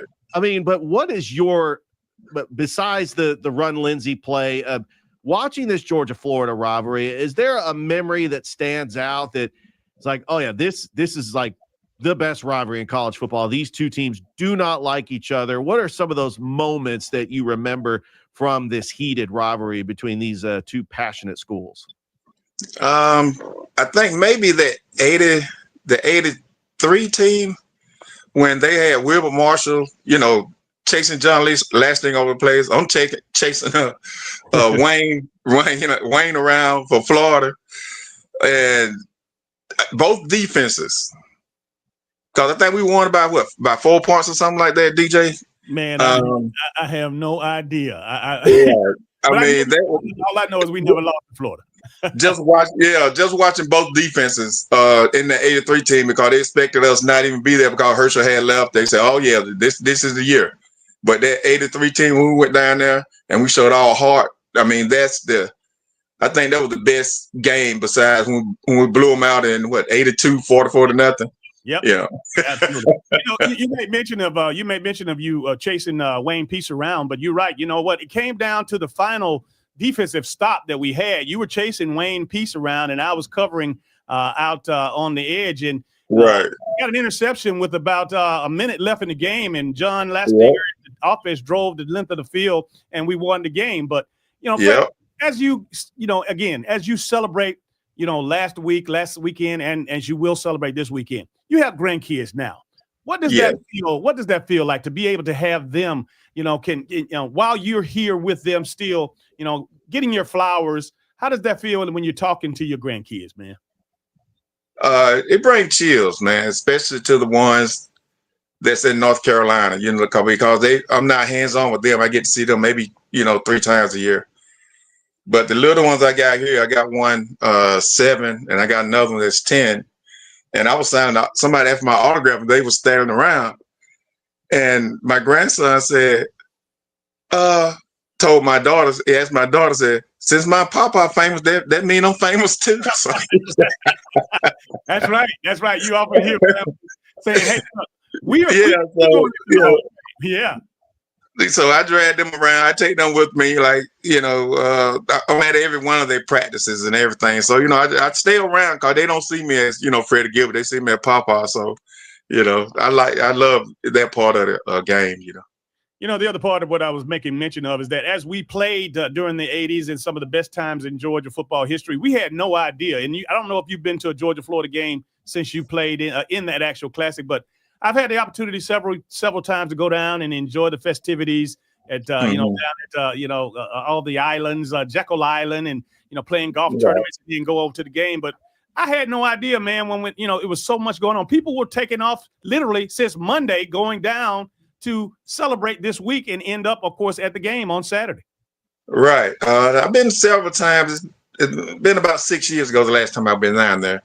But a lot of people from Athens go down, and we all stay at the same hotel. Matter of fact, we stayed in the hotel right across from where the football players stayed. So we got to see the buses come in. We got to chat with Ugga. We got inside the little bus that they bring Ugga in, and it was a great feeling. The RV parks is ridiculous, man. And I had so much fun. So I can't wait till this Saturday, man, to experience that again. Freddie, Kirby Smart's got a 7-2 record against Florida. I feel like Florida's due because they feel as they dominated this rivalry with Spurrier and Urban Meyer, even Ron Zook had a winning record against Georgia. Now the tables have turned. Georgia's dominated this rivalry. I mean, you look at they've won the 7 of the last 8 years, and the last 4 games have been double-digit wins, but Georgia's only favored by 7.5. So talk about how Florida has really been battle-tested with the schedule they have faced, and obviously the expectations. They won a national championship. That's why they got rid of Napier. But just talk about how tough this Florida team is, especially with that dual-threat quarterback and DJ Lagway. Still a lot of talent. They still got a lot to play for, and they could end up pulling off the upset, and that's what Florida feels going into this game. Yeah, I feel the same way. Watching them over the last few weeks, like I said, they was a play here and a play there from winning a big ball games. And so I guess against Georgia, since they fired their head coach, a lot of times that'll motivate a team, because a lot of players might think that's the reason why. But now they said, shoot, we can run this team like we want to now. So we don't got rid of the head. Now we can play like we want to play. So that's the only thing that got me worried about this game. They're going to come out there with a chip on their shoulder. They're going to come out mad. And Georgia better be ready. There's no coming back 14, 15 points down against them. Freddie, what do you know about what the folks have, other than the itineraries that they've sent you, the city of Jacksonville, who is actually going to be hosting this tremendous day tomorrow, and of course the festivities. You guys, they're going to have the mayor and whatnot. But thank you as well for thinking about me when you, again, this is your day, your honor, and you ask your old roommate to present your jacket, man. But what do you know about the festivities, as far as if you could share with people, again, the lineup and the itinerary? Well, as far as the itinerary goes, it's going to start early Friday morning, about 10:30. They're going to have the media day, the media set up, so we're going to get the interviews out the way. And then from there, they're going to take us around down to the, it's going to be in the Hyatt Regency this year. They said last year was down at the stadium, but they're doing a renovation, so they're going to do everything at the Regency. We got tables set up everywhere, man. They say it's going to be gorgeous. I'm going to be on stage. They're going to call you up, and you're going to come up and give me my flowers, as they say. Yes, sir. And put my jacket on. Then I get to talk for like three or 4 minutes. After that, some more media play, get to meet the mayor and everybody. And after that, man, it's on. It's on. Let's party. Let's, again, I know you can't help but think about all the great people in your life, but obviously I think about Vince Dooley, Coach Vince Dooley, the guy that recruited us to come to the university. He's no longer with us. He passed in 2022, but a lot of him still is in my heart, and I'm sure a lot of Coach Vince Dooley philosophy and his ways are in you. Oh, yes, man. Like, when he was around, no matter what, man, I go to any tailgate, sometimes just to see him and Barbara, Yes. And because they were mom, they were dad to us. When we had somebody to cry to, we had to go see Miss Barbara. Oh, it's gonna be all right. It's gonna be all right. Hang on in there. How she talked to us and stuff, man. And they made it a family thing. It wasn't just about football. It was a family. Fred, I do want to take it back to when your playing days were over at the University of Georgia. You had a very unique opportunity twice in your professional career to play with your old college teammate, Herschel Walker, for the New Jersey Generals, and then also DJ Jones here for the Denver Broncos. What was that experience like, playing with Herschel and playing with DJ in Denver? Well, to be honest with you, Herschel had a lot to do with me signing with the new United States Football League. I still want to whip his butt for doing that,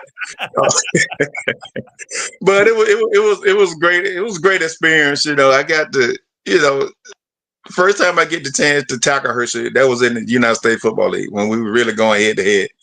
And I just finally felt his power. That my first time ever tackling him, and I really felt his power. But he was a great leader. With the United States Football League. We was around 3 years, had to sit out a whole year. He took off and went to Dallas, and I was still sitting around hoping I get picked up. But Denver finally made that phone call and brought me on in. And it was great seeing Darryl when I got there. He always wanted to borrow my vehicles, want to take Dominique Wilkins and everybody around in my vehicles. Yep. Freddie, we're talking about your career and talking about all the wonderful things that you've had a chance to experience. What stands out most? I mean, because again, you were an All-American in college. You were, of course, a national champion, an SEC champion. Of course, you were a Super Bowl champion, and you were, of course, one of the first players to play in the United States Football League, and you were a high pick. Would have been a high pick in the NFL, but you chose to start your career in the USFL. But out of all of that, what stands out most? What do you remember about your career? And with all the things going on, with your life flashing before you, you're being honored into both Hall of Fames. What's special to you? I would think that first Super Bowl when my parents, flew out to San Diego. They'd never been on a plane before. My dad, he was terrible. He was awful on the plane. But just seeing them land and we went to New Mexico. They'd never been there before. It was just like, I was thankful that I had the money and the opportunity to spend that time with them, man. And I always cherish that moment. Since they're both gone now, man, it's the little things now that I miss, Absolutely. A couple more questions for you, man. And I know you got to get ready because the family is getting ready to head down to Jacksonville, baby. And I'm going to meet you down there. But Yes, sir. I want you to talk a little bit about today. I mean, obviously you have had that opportunity to go from the high school to the pinnacle. You're the very best in the NFL. And, of course, you're getting your flowers, as we keep saying, and we'll continue to say. But today, could you imagine having the options of NIL and, of course, the transfer portal and I mean, what do you think that this would have meant to us as far as our life and who we are today if we had those kind of options that these guys have today? Well, I don't think we would have had agents, in the ninth grade. Right now, agents and lawyers and there's so many people involved in this thing. It's not just the NIL people. You know what I'm saying? They need to get a hold on this, man. They got to keep these folks out these folks' high schools, out their middle schools, and telling these kids that how much they are worth. And once they fail, they really fall hard. Everybody don't make that kind of money, They're like, why is Joe making this much money? And I play more than Joe does. But Joe, he had the endorsement, agent. He had to write this. He had to write that. I don't mind them getting the money. I am so glad that they finally came up with some kind of resolution for players. Back when we played, man, some of these sorry guys are getting there. I mean, I don't mean to call them sorry as far as yes, you do. Being an athlete, but these guys have not proven. I mean, at least wait their third year into college and figure out are you gonna be good or not. Yeah. Don't give it to them right out of high school because you don't know what these guys gonna do with their money. I seen folk buying their mama house and stuff like that. But can their mama keep the house up after they, if they get hurt? Can they continue to pay the bill? Can they afford the insurance? Can they afford, the taxes on the house? That, man, it comes into play when I see these young kids doing, stuff like that. Man, save your money, man. Save your money. Hey, man, we certainly appreciate you waking up with us here. And, of course, giving in the Sports Visions Nation an opportunity to meet the great Freddie Bear Gilbert, man, I tell you. But I'm excited to see you down a little bit later this evening, man. I'll get down there a little bit. But, hey, man, look, you have a wonderful day. And, of course, we'll see you in just a few. Hey, man, appreciate the talk, man. And I sure appreciate everything you do for me, man. I appreciate you. You my guy, man. Appreciate you. Take care. All right. Take care. Freddie Gilbert, ladies and gentlemen, the pride and joy of Griffin, Georgia. How about that? Yeah, absolutely. Great interview. And I'm excited about the festivities going on for that Georgia-Florida game. And I know that's just got to be a great moment for him. Richard, before we go to the break, I want you to let everybody know if, in fact, they weren't up to see the interview this morning, how they can see it. Oh, absolutely. You can watch it on the Sports Visions Facebook page, YouTube channel. You can also listen to it on the Sports Visions radio app. You can listen to it commercial free on Apple and Spotify. Good deal. Hey, don't go anywhere. You're watching Facebook Live as well as YouTube, and you're listening to WLTC HD2, Sports Visions 921. We are your hometown sports guys. It's about 3:15, and sure days I got the Bentley Ballet, and I'm just outside of Jersey Pack. If it's local, it's on the Sports Visions Morning Show with former Georgia Bulldog DJ Jones and Thrift Behringer. Good morning. I'm Michelle Jennings, and here are your morning headlines. Columbus attorney Robert Watkins has announced his candidacy for the District 5 council seat, which is currently held by Councilor Charmaine Crabb. Watkins' full interview can be found on WRBL.com. Metro leaders are hearing from the community on how they can improve public transportation services across the city. The system is looking into more frequent services and microtransit to improve services. Across the river in Alabama, the ABC board is proposing to make a few changes to its alcohol policies for businesses. Governor Kay Ivey supports the board's proposal to restrict alcohol giveaways at large public events, curfews for minors, and more. From WRBL News 3, I'm Michelle Jennings. Have a joyful rest of your day. Good Thursday morning. The clouds are back as you are starting your day with those temperatures hovering right around 50 degrees. Mostly cloudy skies this afternoon with highs near 60. Tonight, the clouds move out, making for a cold start to Halloween with upper 30s and low 40s. We're tracking plenty of blue skies by your Friday afternoon. Next chance of rain arriving late Sunday and into early Monday morning. Extended forecast trending warm for the first week of November. How would you like to sponsor Georgia Bulldogs football? ball. Call 706-327-1217 to find out how. That's 706-327-1217. Again, that's 706-327-1217. Yates Insurance, a full-service employer and executive benefits firm offering tailored solutions. Founded on the principle of customer service and a commitment to your goals. Grown by building on experience and eagerness to explore new benefit options. Property casualty, your insurance needs, and HR service solutions for your company. Your benefit plan affects the health and prosperity of your employees and your company. At Yates Insurance, you get expertly crafted plans to meet your needs. Plan, design, and implementation. Yates Insurance, your benefit partner. Visit yatesins.com. Find what you love, love what you find. A Total Wine and More. There's so much waiting for you. Spirits and beer, thousands of wines. Walk right through the door. It's all here to explore. With guides in the know and prices so low, it just might blow your mind. You're gonna find what you love and love what you find. Drink responsibly, B21. I love playing sports, especially for my school. And that's because school sports are special. It's where it's safe to fail. It's where we're taught resilience, where our fear becomes confidence. It's where we learn to get back up after every fall. School sports are where 7.8 million students go from I can't to I can.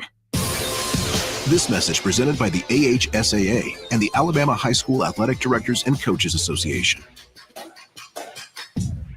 The YMCA is just a starting line, for the true self blooms only when we find our purpose, what makes us tick below the surface. Y is the before work hustle and after school home, a section of my block, the corner to call my own. With my Y, I stand strong, seen and supported all along. It's a million faces in a mirror and everyone belongs. Find your why. Join today at ymca.org for a better us. In 2017, our daughter remarkably sang her way to the finals of America's Got Talent. But the real miracle is that she even made it to the stage. When she was 4, she survived sepsis. When it comes to sepsis, remember, it's about time. Watch for T, temperature that's abnormal. I, signs of an infection. M, mental decline. E, feeling extremely ill. Take the time now to learn more at sepsis.org.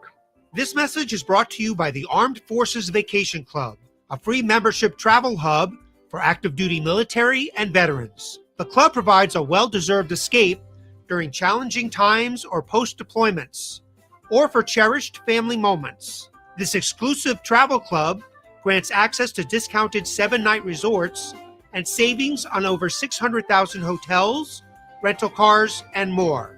Discover the world for free at afvclub.com.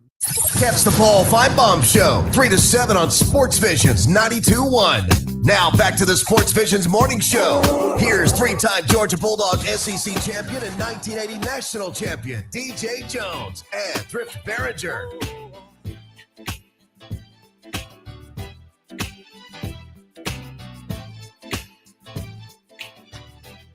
Welcome back to the Sportsvisions Morning Show. DJ Jones and Richard Holdridge holding it down. Thrift Behringer will join us about 8:15 or so. He's on assignment. He's headed down to Macon, Georgia to visit with the GIAA people, the powers that be. You know, he has those meetings now. Again, you know, they have, different parts of the country. You know, they fly him in. Oh, no, I'm just kidding.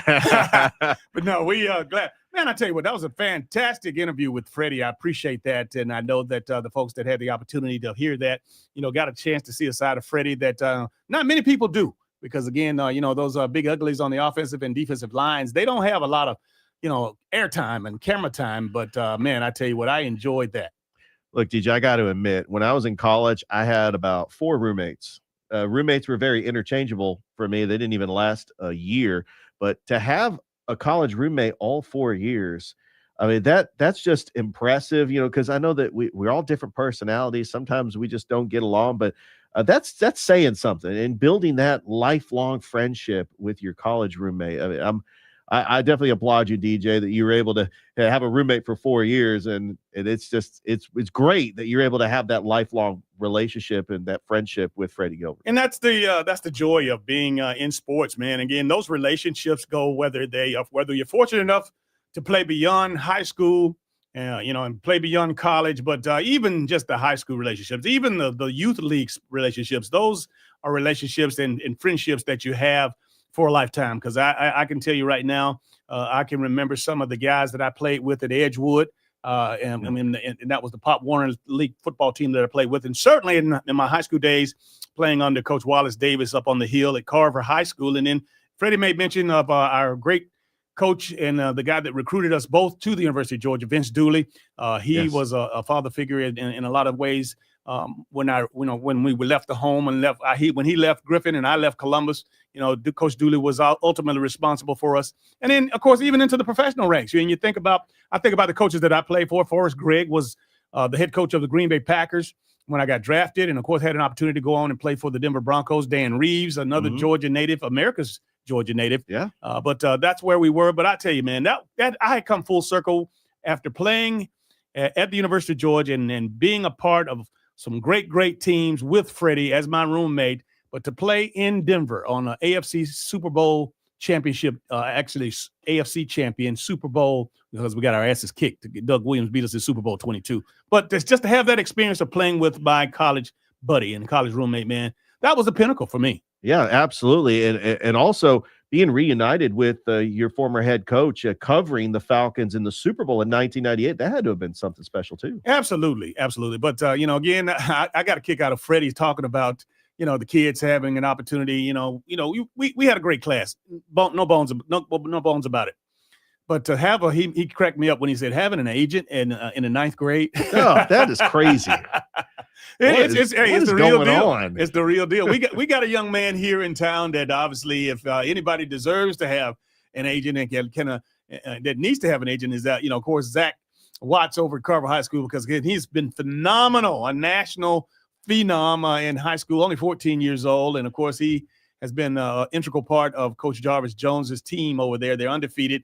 As a matter of fact, they're going to play Friday Night Lights tonight, and I don't know how much of an opportunity that Zach will have to play today. But again, man, he has had one season for the ages. I mean, multiple touchdowns from the backfield, multiple touchdowns with on returns.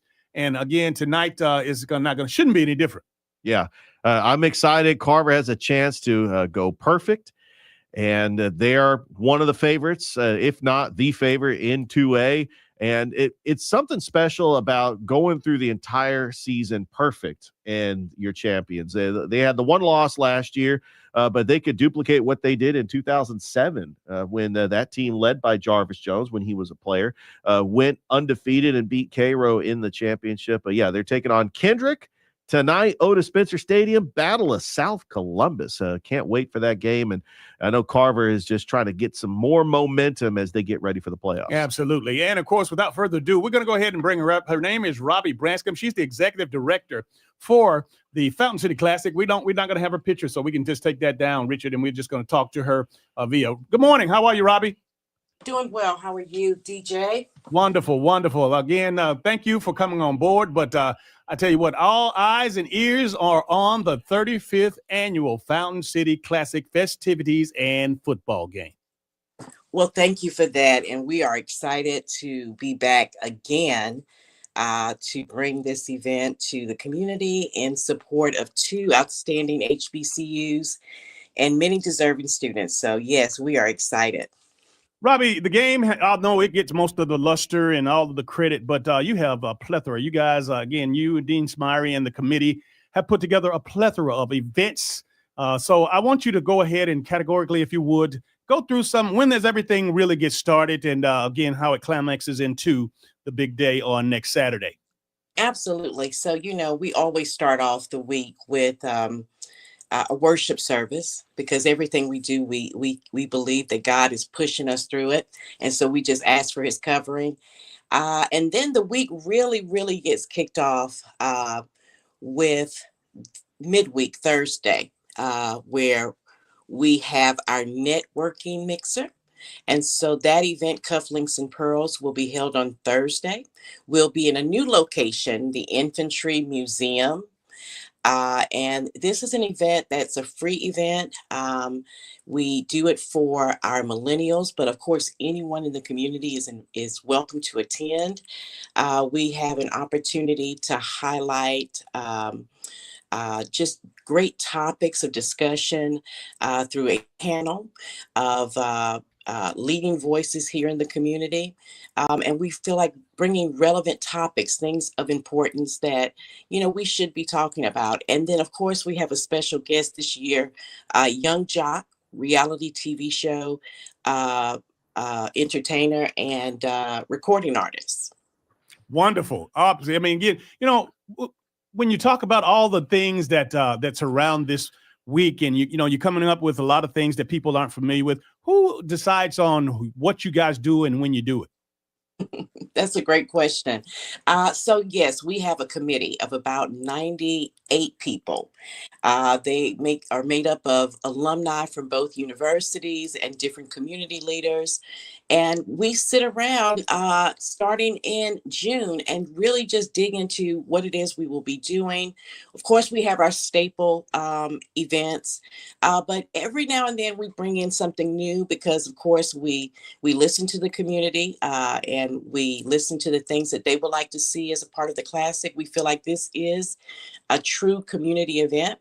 And so even this year, we have an added addition, and we will host a concert in partnership with Young Flight Entertainment, something different, something unique, which is a concert. It's a rap concert, but it has a element of live entertainment with an orchestra. So it's rap with a flair, if I can say that. So that'll be on Friday night. It'll be at the Columbus Civic Center. It starts at 8 p.m. And we thought it would be a unique addition. But yes, we sit down and we decide what type of things we want to incorporate into the week. One thing that I'm excited about, Robbie, and you shared with me, we had a meeting a few weeks ago. You talked about this drumline competition. Tell us about that. Absolutely. So something that's been talked about for some time is, what type of cultural pieces, HBCU, it just has its own type of culture. And so what things would highlight that culture? And we've been talking about the Battle of the Bands. And so this year we decided, well, instead of doing something as large as that, because we only have so much time to deal with, but still we want to highlight the bands because we all know that the bands are the heartbeat of any classic, any HBCU classic. And so being able to bring that element into the game day, but on a smaller scale, we thought it would be great to expose our high school students to the HBCU culture by allowing them to compete and for judges to determine who is the best drum line in the region. And so we are pleased to have 5 different high schools from around the region. I believe 2 are from Columbus locally, and they will be competing in front of a panel of judges. We have a judge who has worked with Beyonce writing music. We have another judge who's appeared in the Drumline movie. And then we have a local, well, he's no longer local, but he is doing some great things with the Falcons and leading young people in different bands with all types of organizations.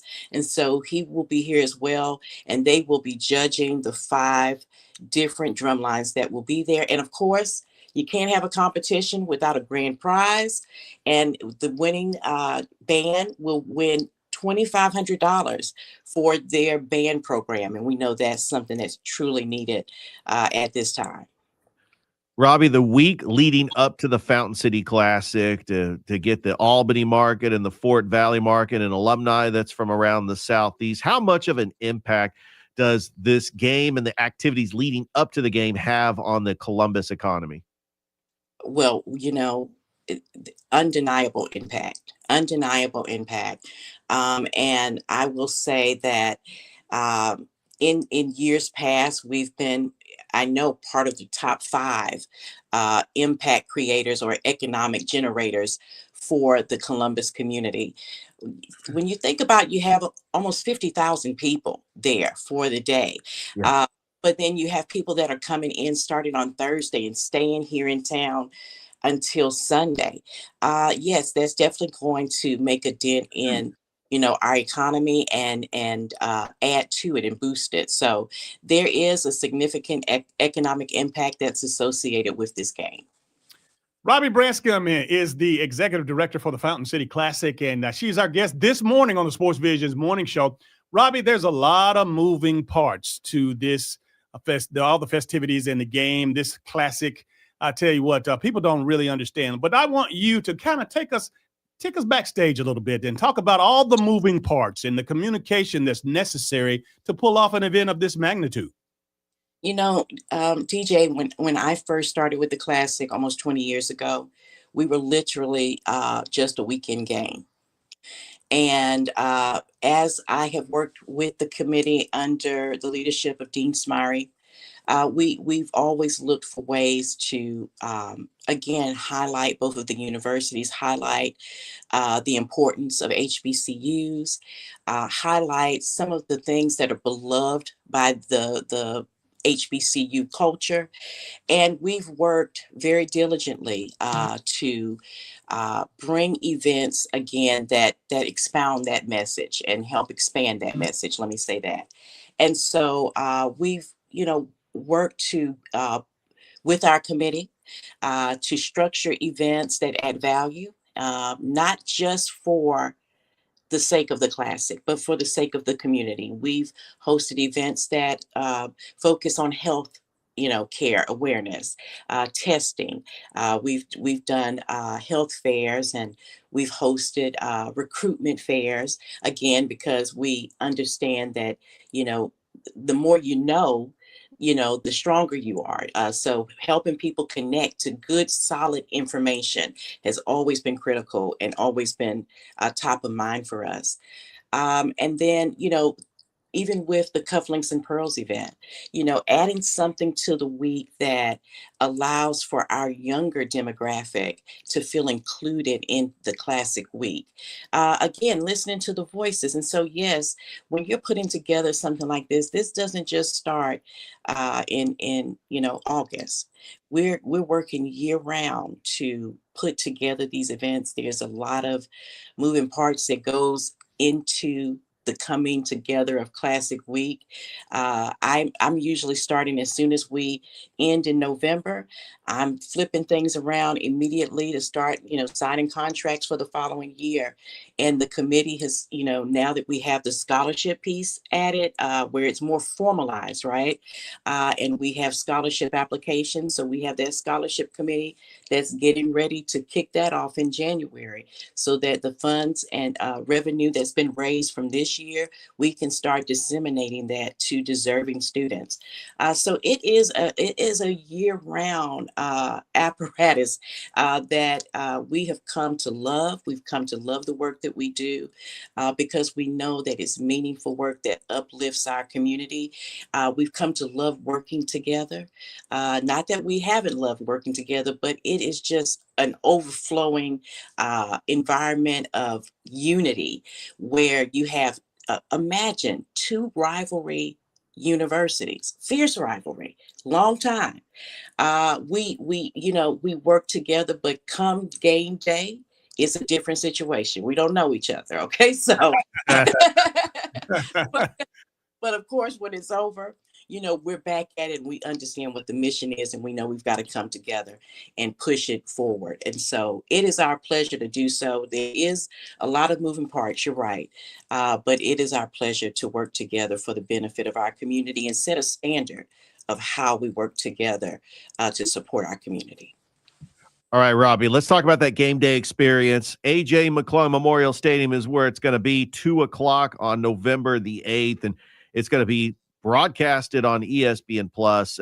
There's just going to be so much excitement and buildup because not only is this a big rivalry game, it's a big game for Albany State right now as they're in control in the SIAC with a 7-1 record, but Fort Valley wants to play spoiler. And when it comes to a rivalry like this and just everything that goes into it, just talk about AJ McClung being just the perfect facility and perfect location for this rivalry, and just the people that, try to get that game day atmosphere ready leading up to kickoff on that Saturday.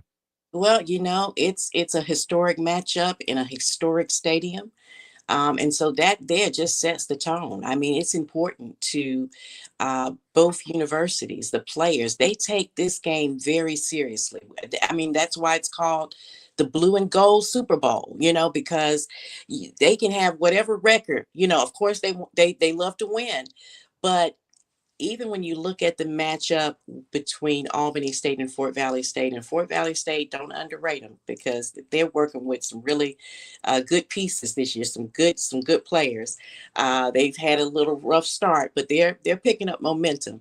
But they're coming into this matchup really wanting to compete and walk away with the championship from the Fountain City Classic. It's a game that when you're a part of either HBCU, you know what's at stake for this game. It doesn't matter what record you come into the game with. This is the game that you want to win. This is the game for bragging rights. This is the game that, sort of sets the tone for the rest of the year. You walk away from this and you're saying, hey, either, I'm that team, or I'm coming back next year and I'm coming back stronger. So it's always a fierce rivalry, And we love to see it. The crowd loves to see it. The stands are packed with spectators coming to cheer their teams on. Of course, we have the bands that come and perform at halftime, but they're performing from when the first kickoff begins till the final until the final whistle blows. So it's an amazing day. It's an exciting day. It's a day, like I said, of just fierce rivalry, and we look forward to another great game this next week. Well, Robbie, thank you so much for waking up with us here on the Sportsvisions Morning Show. We look forward to seeing you next week, and I tell you, man, congratulations on the 35th annual Fountain City Classic. Well, thank you so much, DJ. My pleasure to be here, and thank you, DJ, for your partnership as our game day announcer. You've been working with us for the past few years, picked up the baton for us and kept us moving forward. And we love working with you and look forward to working with you starting Tuesday at our media press conference, where you will be our host and have an opportunity to share with the media and many young athletes, the promise of both Albany State and Fort Valley State University, and just again about exposure. So thank you so much for that. Thank you for your team for inviting me today. Absolutely. Have a great rest of your morning, Robbie. You too. Thank you. Bye-bye. Thanks, Robbie. Right. We'll go from Robbie Branscom and, of course, the Fountain City Classic to, of course, the East Side, where the sports director of WRBL, Jack Patterson, is standing by. You didn't get your walk-up music this morning because, obviously, again, can you give it to him? There we go. Hey. Man, listen. Ladies and gentlemen, introducing at 6'1", 265 pounds, Jack Patterson. Straight out of East Columbus, fellas. What's up and what's good? All right, man. How you doing? Now, again, I gave you your deal now because you said you needed a couple of more inches on your height. So I did that. So I won't make that mistake ever again. Appreciate it. Hey, man, Thursday Night Lights is in Columbus, Georgia this evening. I know that that's on your agenda. Man, it is a massive day of sports here in the city, DJ. I mean, we've got 4 Thursday night games around the area. We got 2 here in town. I want to say it's Kendrick Carver and Sumter County Columbus going on tonight, football-wise, here in town. Then you got Upson Lee LaGrange up in LaGrange. Then we got one down in Eufaula, Early County, crossing the border to take on Eufaula. So, 4 games that we're going to have. And then, because we had the delays with the state softball tournament, the state softball tournament gets underway today. And you have Harris County kicking off their tournament when they take on Wayne County. You have Taylor County, who's one of the best teams in Class 1A Division II. they take on Tryon, and then Callaway, who is the Cinderella story of the tournament in Class 2A in my mind, they take on Morgan County, who's one of their region rivals. Callaway, they beat 6th ranked Thompson and 11th ranked Columbus on the road, swept them both to make it to the Elite Eight. So storylines are plenty today, y'all. So it is a busy, busy day for us, but man, it is a fun day too. Jack, I do want to talk about that softball tournament because it's a huge deal down at South Commons. All these teams from across the state making their way to Columbus. And just talk about Harris County, a team, the defending champions. If they win it, because they are the favorites, it would be 4 championships for their head coach, Brandon Jenkins, as he won 2 of them with Northside. Just talk about how huge that would be for Coach Jenkins if he's able to pull this off and get his 4th straight championship. Richard, what's the old saying from Ric Flair? In order to beat a man, you got to beat the man. Got to beat the man. That's Brandon Jenkins right now, okay? The man knows how to win titles, okay? And, he's going to run out of room. He's going to need 2 hands if he keeps going the way he is. And to be honest, that team is loaded and they are playing well, okay? Now, granted, 4A is tough, okay? They got Central Carrollton, who's in their region. They're very familiar with them. Then you got Kell, Harris County, and Kell had a few battles in last year's tournament as well. And Eastside has been fantastic as well. So it won't be easy, but at the same time, Harris County's got the talent and the firepower to get the job done. So, like you said, Richard, they are considered the favorite, but, and Coach Jenkins will tell you this too, that the road to the state championship in Class 4A is a perilous one, but it is one that you've definitely got to earn. Jack, talking about Friday Night Lights, obviously one of the bigger games in the state. The entire state is going to be going on just right up the road there. Number 1 against number 4. How about the Troup County going up against Sandy Creek? Absolutely, DJ. That's our game of the week too. And I was just reading Georgia High School Football Daily. It's one of the games they highlighted. It's up there in the same ranks as the Wintersville's Classic, Lowndes and Valdosta this week. So that tells you how big this game is. And I also think Fox 5 is coming down for the game as well. So all eyes in Class 3A is going to be on LaGrange come Friday night when those 2 teams meet up. And, they're both fantastic, okay? I was just looking at the stats. Both of them top 10 defensively in the state in points allowed, okay? And both of them have fantastic offenses. They both, average it in the neighborhood of plus 40 points a game. So, like I said, it's going to be a fantastic battle of, basically who can put together the complete game, okay? And last year's game was absolutely insane. Troup on the road playing for their playoffs lives last year were down, I want to say 24-0. Yeah. And came back to take the lead late in the 4th quarter, only for Sandy Creek to win the game on a last-second drive. So, these 2 teams, well-versed, and, I just feel like this is going to have the makings of an absolutely phenomenal game coming up on Friday. Jack, you're a bracketologist. I wish they had Bracketology 101 as an elective when I was in college because everybody fills out brackets and there's projected brackets going across the board, especially with these GHSA playoffs. They know which region is playing which, but we have another game that has massive playoff implications is Callaway taking on Morgan County. This is going to have an effect on who's going to be the overall number 1 seed in 2A. It's not a foregone conclusion. It's Carver because you got Carver of Atlanta that's projected to be the number 1 seed.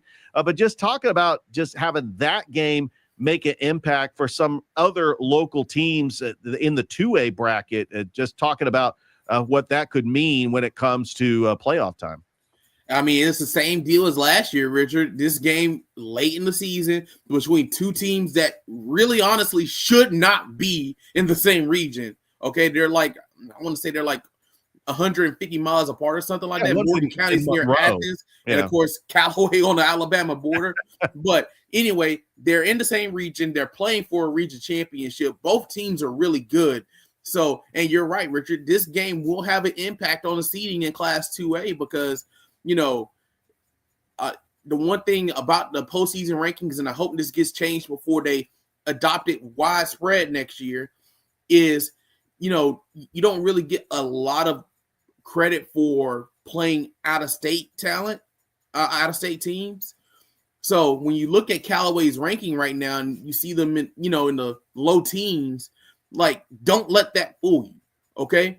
Let's not forget that Callaway was in an overtime shootout with Opelika early this season, okay? So Callaway has a really good squad. Blake Harrison is a really good quarterback, and they have, you know, weapons at skill positions for days. So, you know, like I said, and, you know, this has an impact on, you know, what we're going to be looking at for Carver's road to the state championship, you know, because they're going to be, this is something that could impact not in the first round, but maybe we're talking the Sweet 16, the Elite Eight, maybe even the Final Four, you know, because you got to remember that if you win a region championship, you're going to be no worse than 8th. Okay.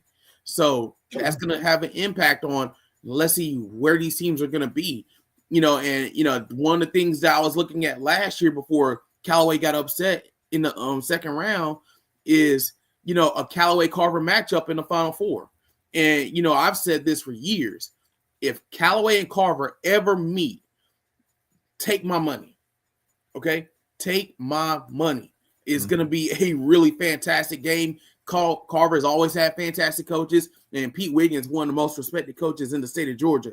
So if they ever meet, and I'm selfishly kind of hoping it's this year, you know, even better if it's inside Mercedes-Benz Stadium. But I'm really hoping that matchup happens because it's two incredibly talented teams, and I've always wanted to see what would happen if those two teams ever met up on the field. So, like I said, you know, a lot of people may not be paying attention to that game around here in Columbus, but they should be. Jack Patterson is our guest this morning on the Sportsvisions morning show. And Jack, you know, with you being the sports director, I know you carry a lot of weight with regards to the decisions that are made, but there's a game on the Plains that obviously it doesn't have as big of implications as actually you might think. But Sportsvisions is going to have two very, very talented young men, Richard and Thrift Behringer will be there. What's the possibility of you doing a live hit with those guys while you're over there? Hey, I will be there, and hey, if the time permits, you know I always help you guys out, so that's no biggie at all. Absolutely. And you know, DJ, you say that it's not as big of a game, but I have to disagree with you right there because, you know, listen, Hugh Freeze won last week, and that's fantastic for Auburn, but he's still not out of the hot seat, okay? Not by a long shot. And in my mind, you still have to win this game. Okay, I think his job is still on the line. I think you still have to be able to show that you're making progress. Okay, you made the change from Jackson Arnold to Ashton Daniels. Okay, but now you have to show that was the right decision. Okay, you had to show that this offense can do something because, Lord, if you didn't have that DJ Durkin defense, he would have been fired a long time ago. Okay, the only reason Hugh Freeze still has a job, and to be honest, probably the only reason that Auburn won that game against Arkansas last week is because of the defense. So, like I said, it's far from a guarantee that Hugh Freeze is safe, and you got to be able to get the job done against a team like Kentucky. It's a non-negotiable in my mind. Good deal. Lastly, I got to ask you about, the World Series last night. Did you have who'd have thunk it? Right at the bat, boom, boom, 2 home runs. And, of course, the Toronto Blue Jays are off and running. And right now is headed back. The World Series is headed back to Toronto. And, man, I tell you what, it looks like the Los Angeles Dodgers are in for a hoop. I mean, listen, Blue Jays are 1 win away from partying like it's 1993, all right? Mm-hmm. And, you know, me personally, I love to see teams that haven't been there win, okay? And, you know, I would love to see the Blue Jays, you know, win it all. I think Game 6 is tomorrow night. Yes. And I would love to see them win it all because, you know, just like, you know, how the Braves won it in 2021 after not winning it since 1995, or the Rangers a couple years ago never winning it and winning, you know, World Series. I always like to see teams that have not been there and have not won championships in a long time or ever, get that opportunity. That's just the sports fan in me, okay? Yeah. And there's nothing against, wanting to see success, because let's just be honest, the Dodgers have a lineup that is stacked for days, okay? And there's nothing wrong with seeing a dynasty. But at the same time, I really do like to see teams that haven't been there in a while. Same thing in basketball with OKC last year. Seeing teams that haven't been there make it to the mountaintop. I guess for the lack of a better term, I love seeing parity, just seeing different teams there. Jack, we appreciate you as always, man. You have a great rest of your morning, my friend. Appreciate it, fellas. Thanks, All JP. right. JP, Sports Director, WRBL. Hey, don't go anywhere. We'll be right back. You are watching Facebook Live as well as YouTube, and you're listening to WLTC HD2. Sports Visions 921. This is the Sports Visions Morning Show.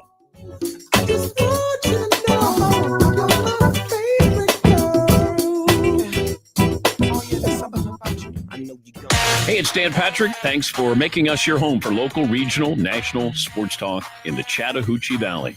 This is Sports Visions 92.1. Attorney advertising, Georgia. Attorney 770, good low car accident lawyer. Pay after dramatization. Hot dog does not mean we are the best. No guarantees of success. Beware the dog. Gotta watch out. Beware the dog. He'll bite you. He'll get you. He's coming for you. Beware the dog. You at a traffic light right now. Looking in your rearview mirror like he needs to slow down. You at a red light. He texting on his phone. He ain't slowing down. He slams on his brakes. Barely missed you. I wish he would've called the dog. I wish he would've. Pulls up beside you to tell you he was sorry. You talking to him like, I was gonna call the dog. Light turns green, y'all still there talking. A car comes up behind you, runs in back of you.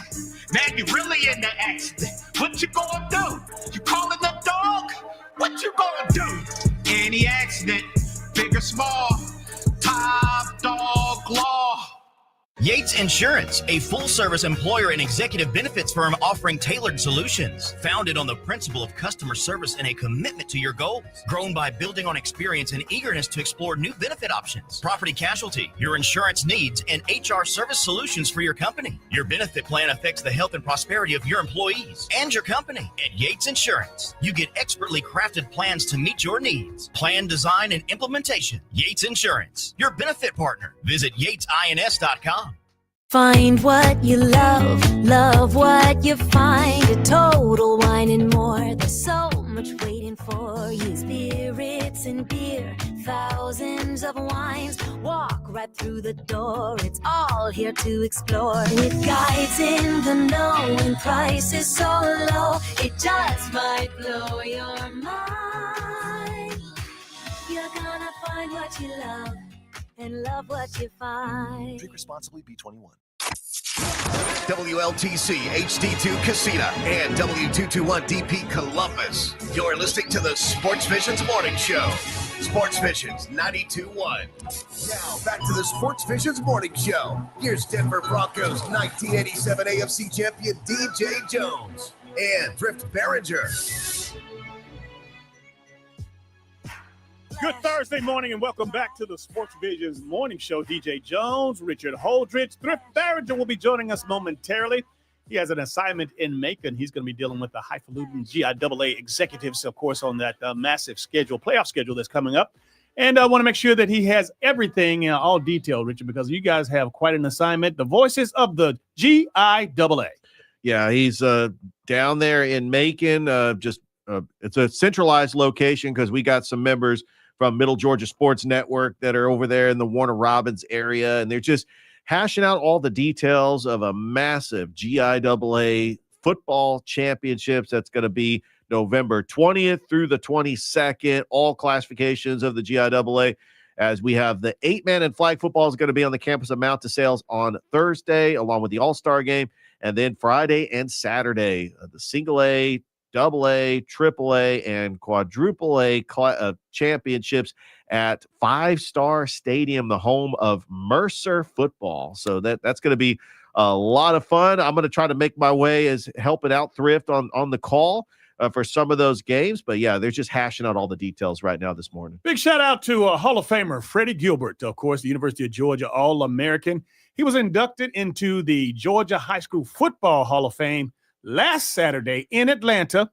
This Friday, tomorrow on Halloween down in Jacksonville at the Hyatt Regency downtown Riverfront, he'll be getting inducted into the Georgia Florida High School Hall of Fame.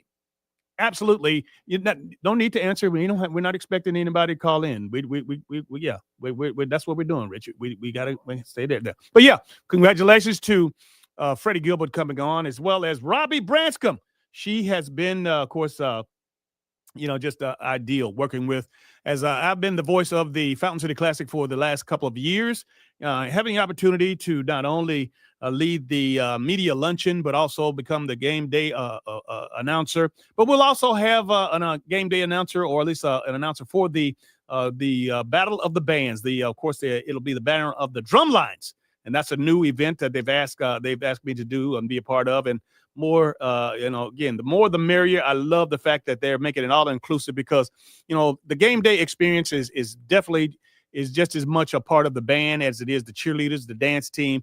Again, it's not just about the football teams, although that is the primary reason why we come together. But the 35th annual Fountain City Classic, of course, on next week, and of course Jack Patterson. We just talked to him, and again, it's great, Richard, to have an opportunity to share with everybody what's going on. Yeah, actually, Thrift is actually trying to call in because he's not able to get up on screen. I got you. Okay, well, we'll do it. We'll try it again. My bad, because again, usually we have a situation where when we're talking about different things, and we have of course all that's happening with technology. Man, I tell you, these guys are two of the best. Thrift and Richard, they handle the board, they handle the phones, they do all of this stuff. Do we have them right now?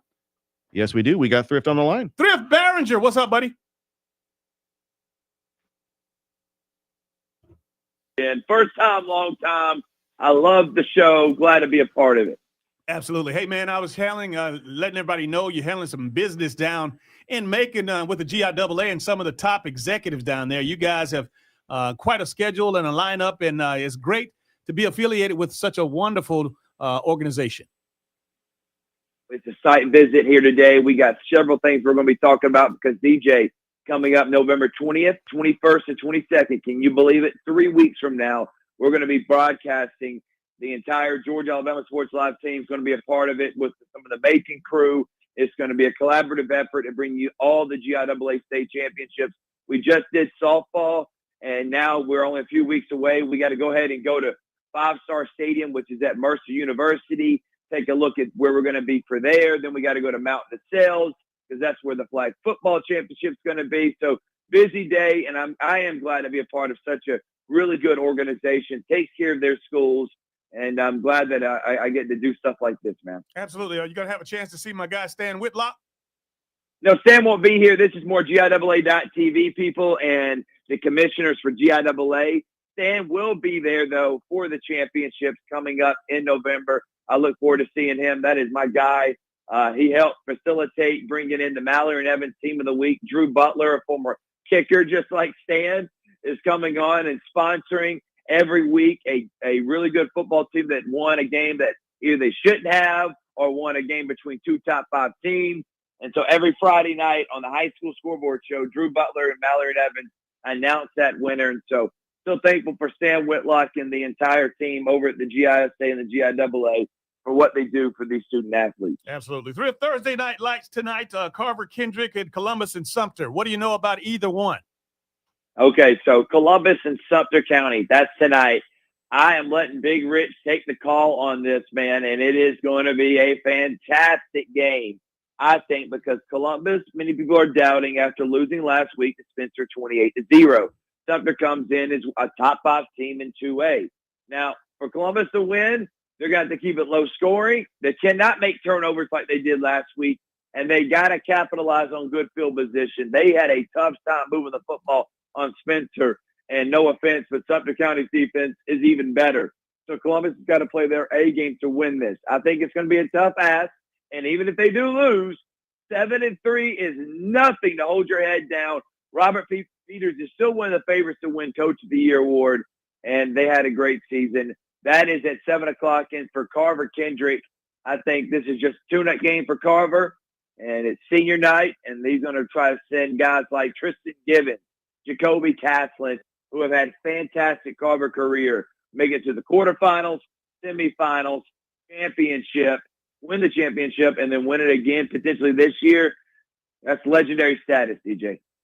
Thrift, I want to talk about the three teams up I-185. LaGrange plays Upson Lee tonight as they're trying to get a home playoff game. And then you got two region championships. We've got Troup County, Sandy Creek. That's going to be at Callaway Stadium tomorrow. And then Callaway has to travel to Monroe to take on Morgan County for a region championship. Just talk about those three teams and just the impact they've had in that community and what the expectations are as we get ready for the playoffs. Great question, Rambler. I appreciate you, Big Rich. No, it's going to be fun. If we could drive to Monroe and do Morgan County, I would. Morgan County undefeated. As of now, Richard, we were looking at the power rankings. Morgan County's ahead of Carver. Yeah. We'll see. This game is going to mean a lot, and I honestly think if they do win, Callaway got to win over Sumter County. But that win over Callaway is probably going to keep Morgan County with the tougher region that they are in this year. So I can't wait for that one. Morgan County's a really good team. They're undefeated. They play Callaway for a region championship, and then Troup County, Sandy Creek. We had Garrison on, I know, and we all three were blown away about how he carries himself, how he articulates himself. We know about Dr. Marcus Edwards, but it's for Troup County that's been getting better week in and week out. They got great playmakers on the outside. They lead the state in 3A in rushing at 2,500 yards. It's going to be a tough ask. Sandy Creek comes in as a favorite. They're ranked number 1, but I think Troup County is going to have something special in store. It's going to be an incredible night at Callaway Stadium under the lights. My first time being there under the lights. Last time we did a game was on a Saturday afternoon. It's going to be a lot different on a Friday night when nothing else is going on except Halloween. I expect kids to be dressed up, and it could be scary for that Sandy Creek defense. Our very own Thrift Behringer is on assignment in Macon. He's meeting with the GIAA on some things that we have coming up here in just a few weeks. But Thrift, I don't know if you had opportunity to hear the conversation that we had with Jack Patterson a little earlier, but I made mention to him that you and Big Rich were going to be over on the plains at Auburn, and if he had an opportunity to do a live hit with you guys on the air on WRBL, he might just do so. He said if time permits, he'd be more than happy to do so. I just want you guys, I know Rich has got his tuxedo ready, and I want you to make sure that you got your turtleneck ready.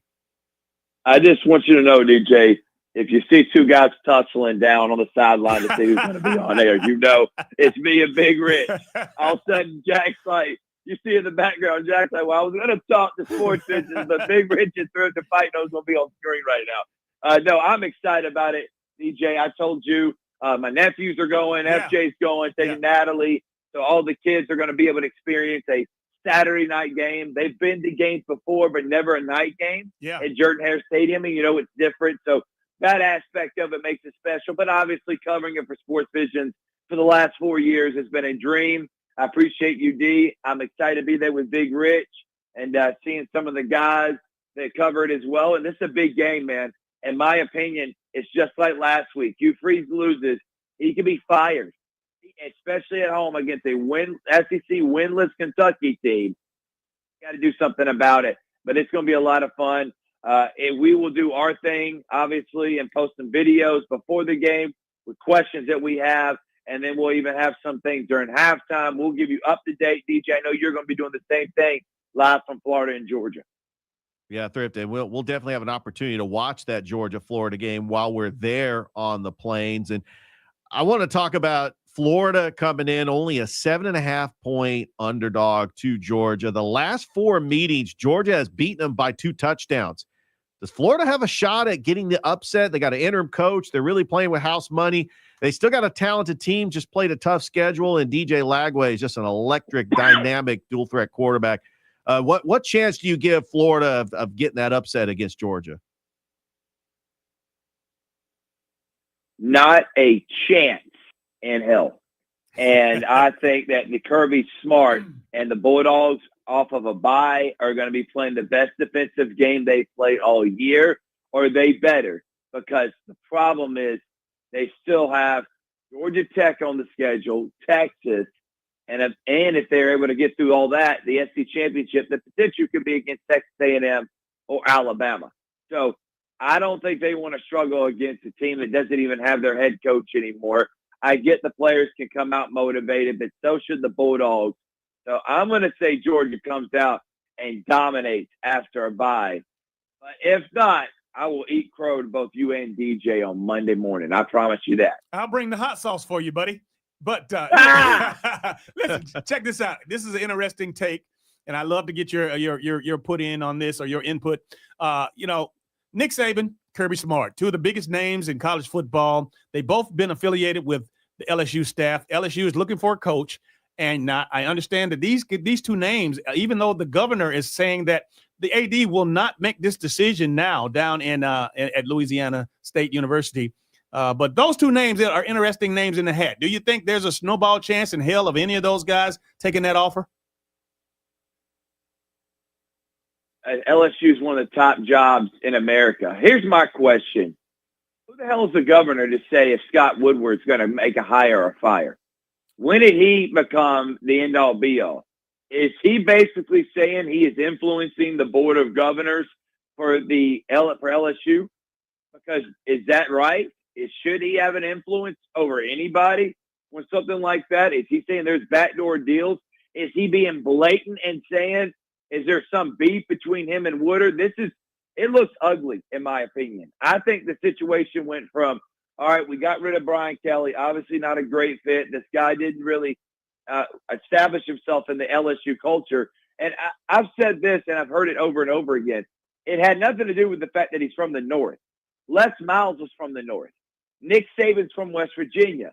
Both those guys won national championships there. I know Ed Orgeron, but that's an anomaly. Most of the time you're not going to find guys born and bred from that school, from that area. You may have to find them outside. Okay, look at Lane Kiffin. He's the opposite of the South. Okay, but he's making a name for himself at Ole Miss, where he's got LSU and Florida both fighting. So I don't like how this is going down because of what the governor did. Who's making the decisions over there? Because in my opinion, if it's not one guy, a really good autonomy to make the correct decision, obviously people are going to give their influence. They're going to try to give their advice, but that guy has the ability to make his own decision. This is blatant saying that AD is irrelevant. We got a lot of people with their hands in the pot, and that never turns out to be good for any university. Look at the Auburn Tigers. Well, Thrift, we certainly appreciate you checking in with us, man. Hey, handle your business down there. Now, again, if anything else, ask for more assignments. Tell them they're not giving you enough games. I appreciate it, DJ, and looking forward to being back in town. I'll come back in town later tonight, and I'm excited about it. I hope you have fun down for Georgia, Florida, and can't wait to be recapping all of it on Monday morning. All right, buddy. You take care. Guys, talk to y'all later. Thanks, Thrift. Right. We'll go from Thrift Behringer, one of the young, dashing personalities in the course community, to a guy that has been here, done that with regards to being a writer with the Ledger, and of course the Auburn Opelika News. Now he's hit the big time. He's a rock star. He is boots on the ground in Athens, Georgia. He's the beat writer for the Georgia Bulldogs on behalf of Dawgs 247 Sports. Our friend Jordan Hill. Good morning. How are you, man? Doing good, guys. I appreciate y'all having me on, gearing up for another trip to Jacksonville. We got to enjoy this one, DJ. This is the last trip to Jacksonville until 2028, so let's make it a special one. But I appreciate you guys having me on. Looking forward to catching up. Absolutely. But if I am correct, two of these games, one will be in Tampa, one will be in Atlanta. Is that correct? Yep, that's right. Atlanta next year, so that'll be a nice change of pace. It's been the first time since the 90s since this game was played in the Peach State, and then it'll go to Tampa, and then the plan is to be back in Jacksonville in a renovated Everbank Stadium come 2028. Jordan, the thing around here with me, as far as I'm concerned, is that I look at this as it's a kind of a shaky situation. they fired their coaches, but the bottom line is that we know that they have some quality players on that football team down there. And of course, DJ Lagway is penciled in to be the quarterback, but very talented kids. And again, I don't look so much as these guys are going to be down in the dumps as some people think they will be, because they have so much more to play for, meaning that if in fact they do stay and are able to stay on board and they hire somebody that's going to jive with those players that are there, these guys are playing for the bag. They're playing for another opportunity, a chance to get out of the portal, to go into the portal and enter with another team. So again, that's some extra added, something I think that's going to be, that's not taken, that's not going to be or shouldn't be taken lightly by the Bulldogs as they line up on Saturday. The Florida Gators are playing for something. Those players are playing for something. 100%. I think you hit on something that I think a lot of people haven't considered.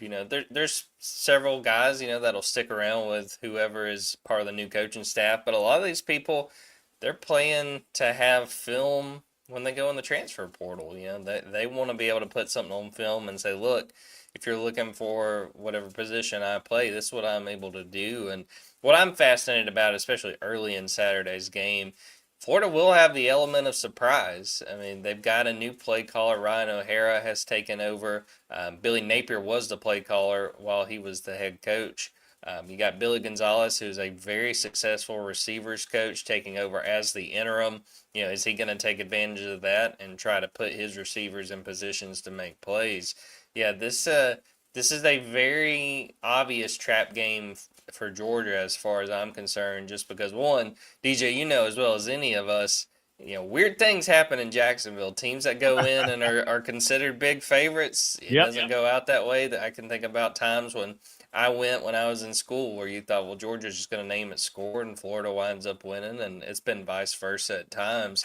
I think you've hit the nail on the head that these guys have a lot to play for, and Kirby made the point, and I really do think he's being honest. People have written off Florida, and the record is what it is, but they've got a lot of talent. It's not going to take a ton for, if Georgia doesn't play its A game, for Florida to pull off a huge upset.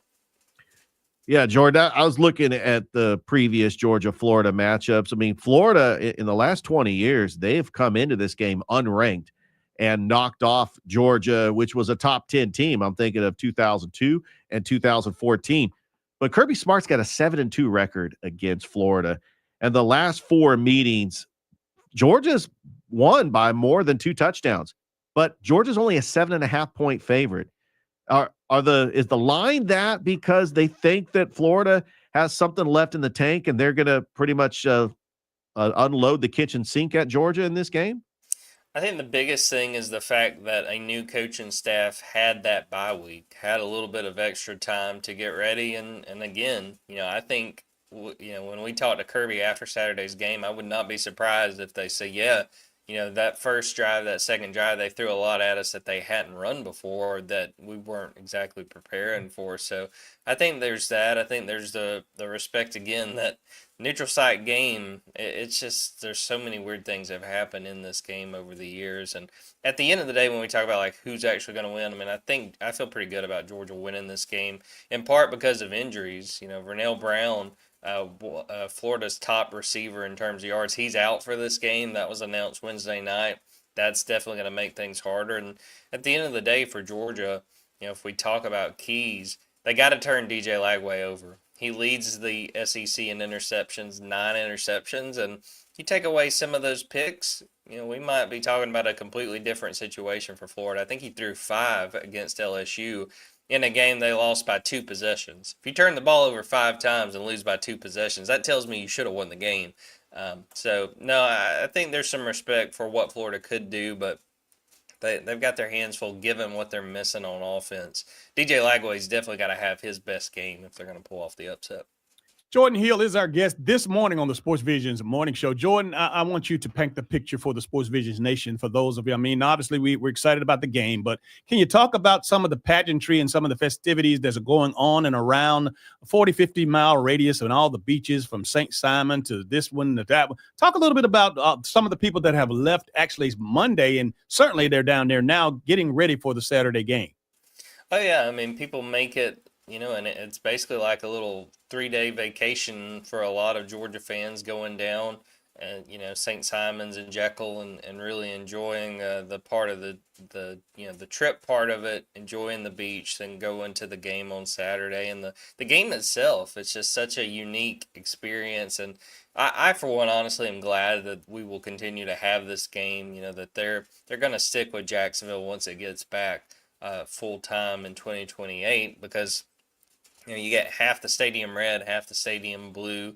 I think it was C.J. Allen was asked about the game and what his early memories of it are. He talked about, I guess, probably his freshman year, going out there pregame. There's not really that many people out there, and you go back in, you come out, and he said it's just packed. And like I said, half the stadium red, half the stadium blue. And a big talking point this week has been what's kind of become a tradition for Georgia players. When they beat Florida, getting up in the stands and celebrating with the fans. And players were asked about that, and they said, look, they make that trip down there. They could easily stay at home, but we want to make it worth it to them. They want to be able to go celebrate with the fans. So it's a fun experience. I understand a lot of folks who wanted it to be moved to the campuses. I mean, it would be pretty sweet to see this between the hedges and in the swamp, but it's a pretty cool setup, and I think it delivers, and I think it'll continue to deliver for the years to come. Jordan, I know that Georgia's not looking past Florida. They want to focus on this game, but I was kind of taking a sneak peek at the remaining SEC schedule. You got I would say it's a tough matchup in Starkville, taking on a Mississippi State team that's hungry for their first SEC win. I mean, a lot of crazy things happen in Starkville, especially with those cowbells. And then you're hosting Texas, who's still alive for the SEC title. They're actually in the driver's seat. Just talk about like some of these matchups that could be a problem that Georgia could face before they're hoping when they get to that Georgia Tech game that the result of that game does not have a major outcome as far as the college football playoff, because right now they're focused on trying to get those games as far as Mississippi State and Texas after Florida. Yeah, it's not an easy road ahead for Georgia. The only win that I would comfortably ride in is Charlotte, which is the week before you play Georgia Tech. And you mentioned, I mean, the one that I'm probably the most interested in is Mississippi State, because Mississippi State has been right there. Could have beaten Tennessee, could have beaten Florida. I mean, a Florida defensive lineman intercepts Blake Shapen going in. They were in field goal range, and a field goal would have won that game. The Texas game completely choked, lost that game in overtime. And I honestly think, and I'll be interested when we talk to Kirby that week, I kind of think Mississippi State's a little more dangerous because they haven't won these games. They're still hungry. They know they've been right there, so that's not going to be easy. The Texas game, at this point, we don't even know if Arch Manning's going to be back. Right now he's been dealing with concussion protocol. Matthew Caldwell, guys, I don't know if y'all remember him at Auburn High. I watched him, should have won a state title his senior year. That joker can play if they want to keep rolling with him, and that Texas defense is very dangerous as well. And then Georgia Tech, I mean, for me, just looking at the slate ahead, I feel like there's one more loss coming for Georgia just because of how difficult this is. I kind of think it might be Georgia Tech. I mean, they are playing out of their mind. Haynes King is just laying it all out on the line. It's not going to be an easy road ahead, and that's makes things really complicated for Georgia because I feel like this playoff race, even outside of the SEC, super deep right now. It's going to get cooled down a little bit over this next month. Team's going to lose. Georgia needs to keep stacking as many wins as they can because it is not going to be easy making this playoff.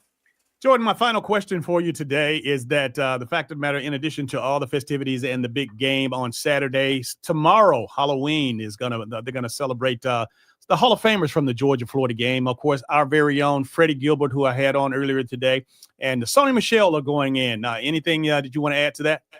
No, I just love that they continue that tradition. When I first started at Dawgs 24/7, they actually had myself, Rusty Mansell, vote on the nominees, and I believe that has continued with Rusty. So I just love that that's part of the tradition, and I'm glad that, to see that continue. And Sony had some big moments against Florida. He had a whole lot of big moments just in general. Very cool that they do that. Super cool to add to what is a really special game for both sides of the rivalry. Well, Jordan, I look forward to seeing you down in Jacksonville on Saturday. You have a great rest of your morning, my friend. Sounds great. Thanks, guys. All right. Hey, don't go anywhere. Coming up in just a little bit, we got a treat for you. This guy is iconic, and you guys know him from all over the place. Richard, you're a big fan of Matt. Oh, yeah. Big fan of Matt. Absolutely. Don't go anywhere. We'll be right back. You're watching Facebook Live and as well as YouTube, and you're listening to WLTC HD2 Sports Visions 921. We are your hometown sports guys. You bless me, everything you say, making waves like a jet ski.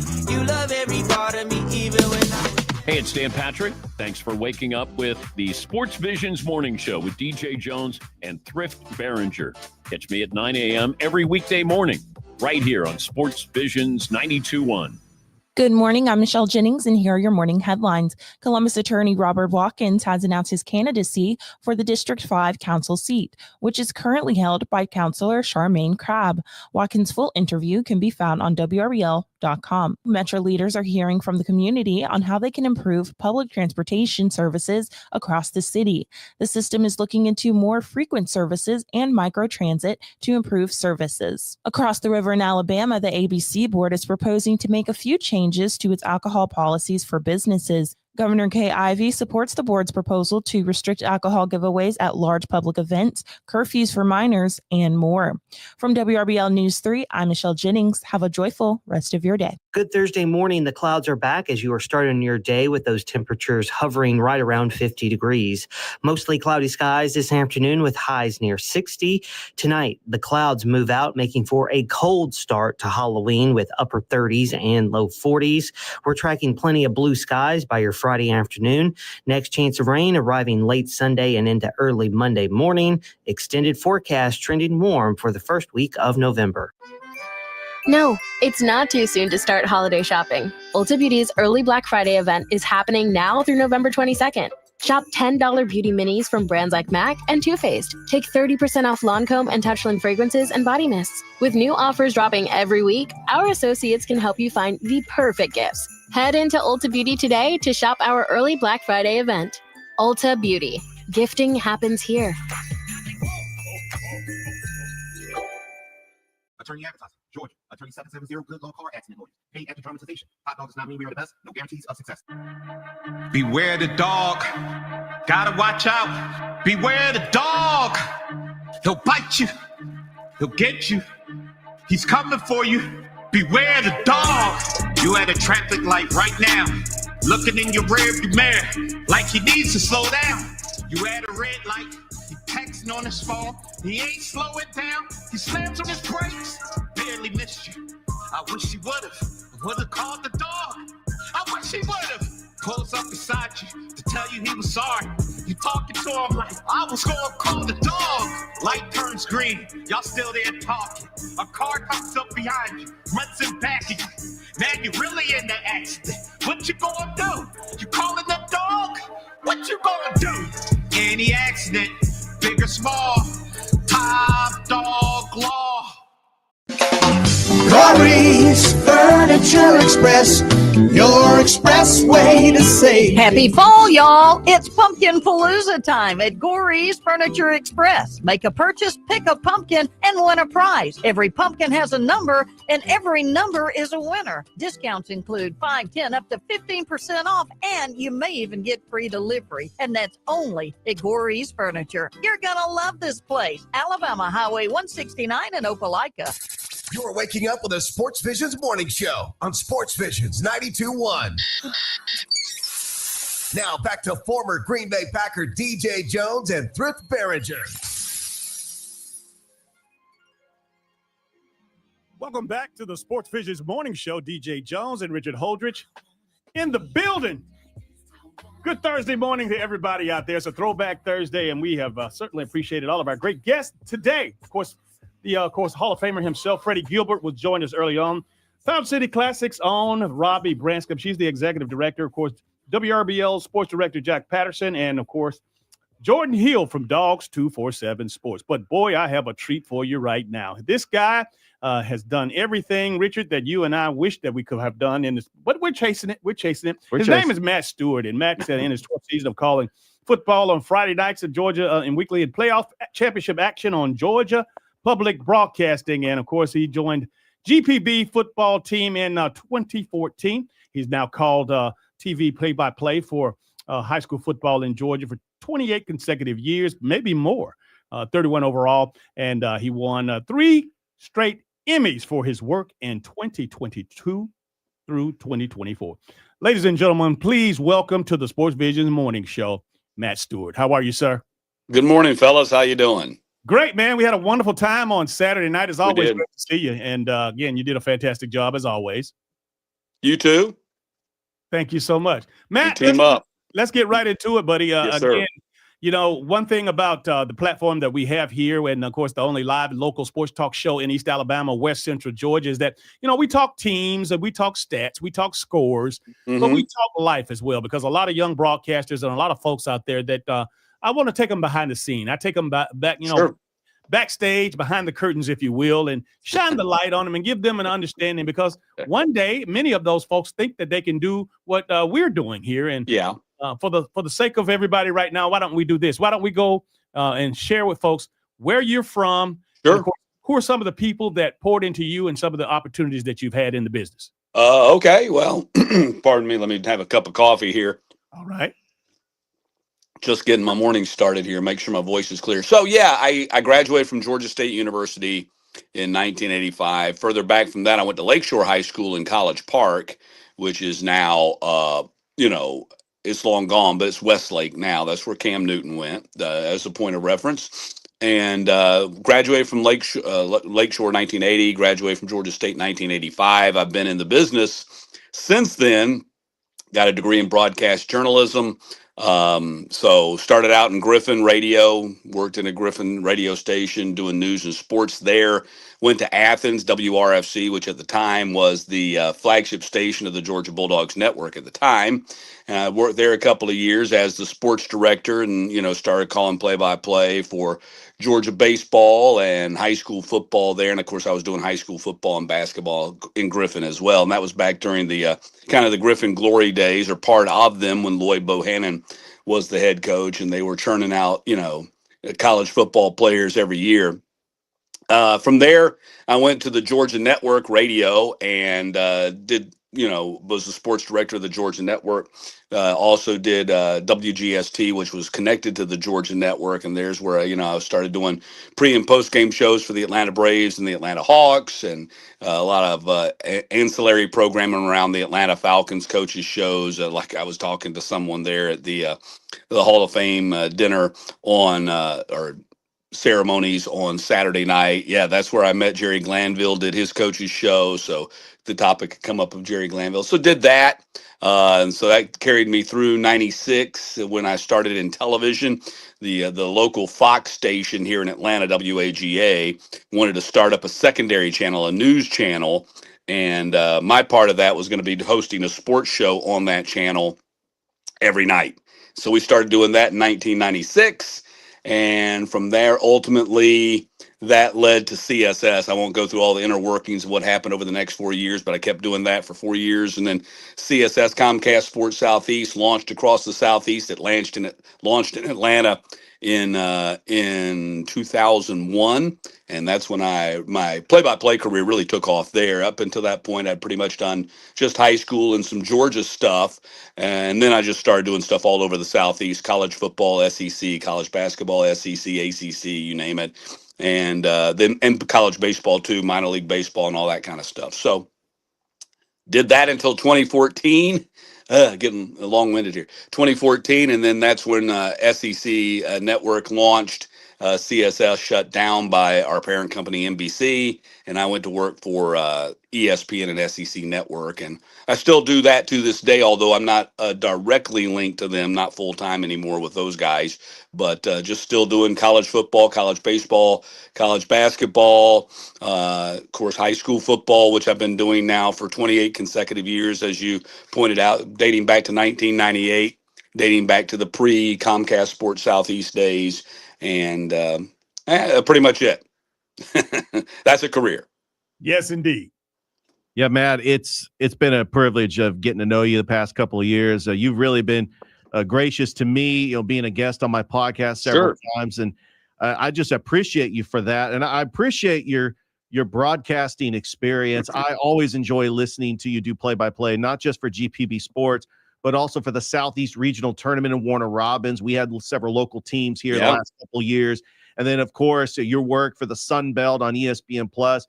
Just talk about just having your foot in a lot of different pots when it comes to just different types of broadcasting, and how important is that for young broadcasters to do play-by-play, color, sports talk radio? As what's your advice for some broadcasters that want to try to come up in the business, and how important it is to have talent in multiple fields in broadcasting? It's like a baseball player, be a utility player, be able to play every position. That's kind of like what it's like. And be versatile, be able to do as much as you can along the way. I've called pretty much every sport there is to call, although, the bulk of my career has been what I would call the big three sports: baseball, football, basketball. But I've called lacrosse. Don't know anything about lacrosse. I've called lacrosse. I've called tennis. Believe that. I've called tennis on television, wrestling, volleyball, you name it. I've called it soccer, and all these sports. You just make yourself versatile. It'll open up a whole lot of opportunities for you, and it's amazing on the television side. The opportunities are now available for young broadcasters through school associations. That's kind of the way a lot of the stuff has gone. A lot of the stuff that ESPN used to do and that I used to do for ESPN are now controlled by individual schools and conferences. That's from a financial standpoint. That's just kind of the way the model has gone. And so, make relationships, work hard, be versatile, all those things.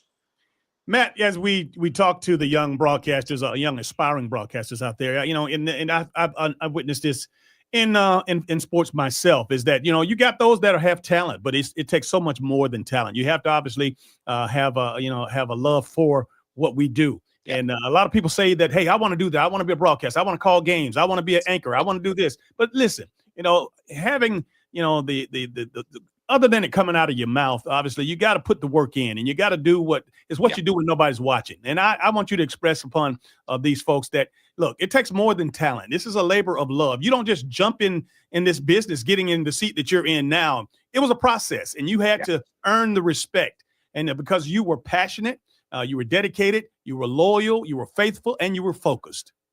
Yeah, all those things, and and the Lord has blessed me. Let me tell you that too. So I mean, He's opened doors, and I've done things that I never thought would, that I would do. And He's been good to me in that regard. He just keeps opening doors for me.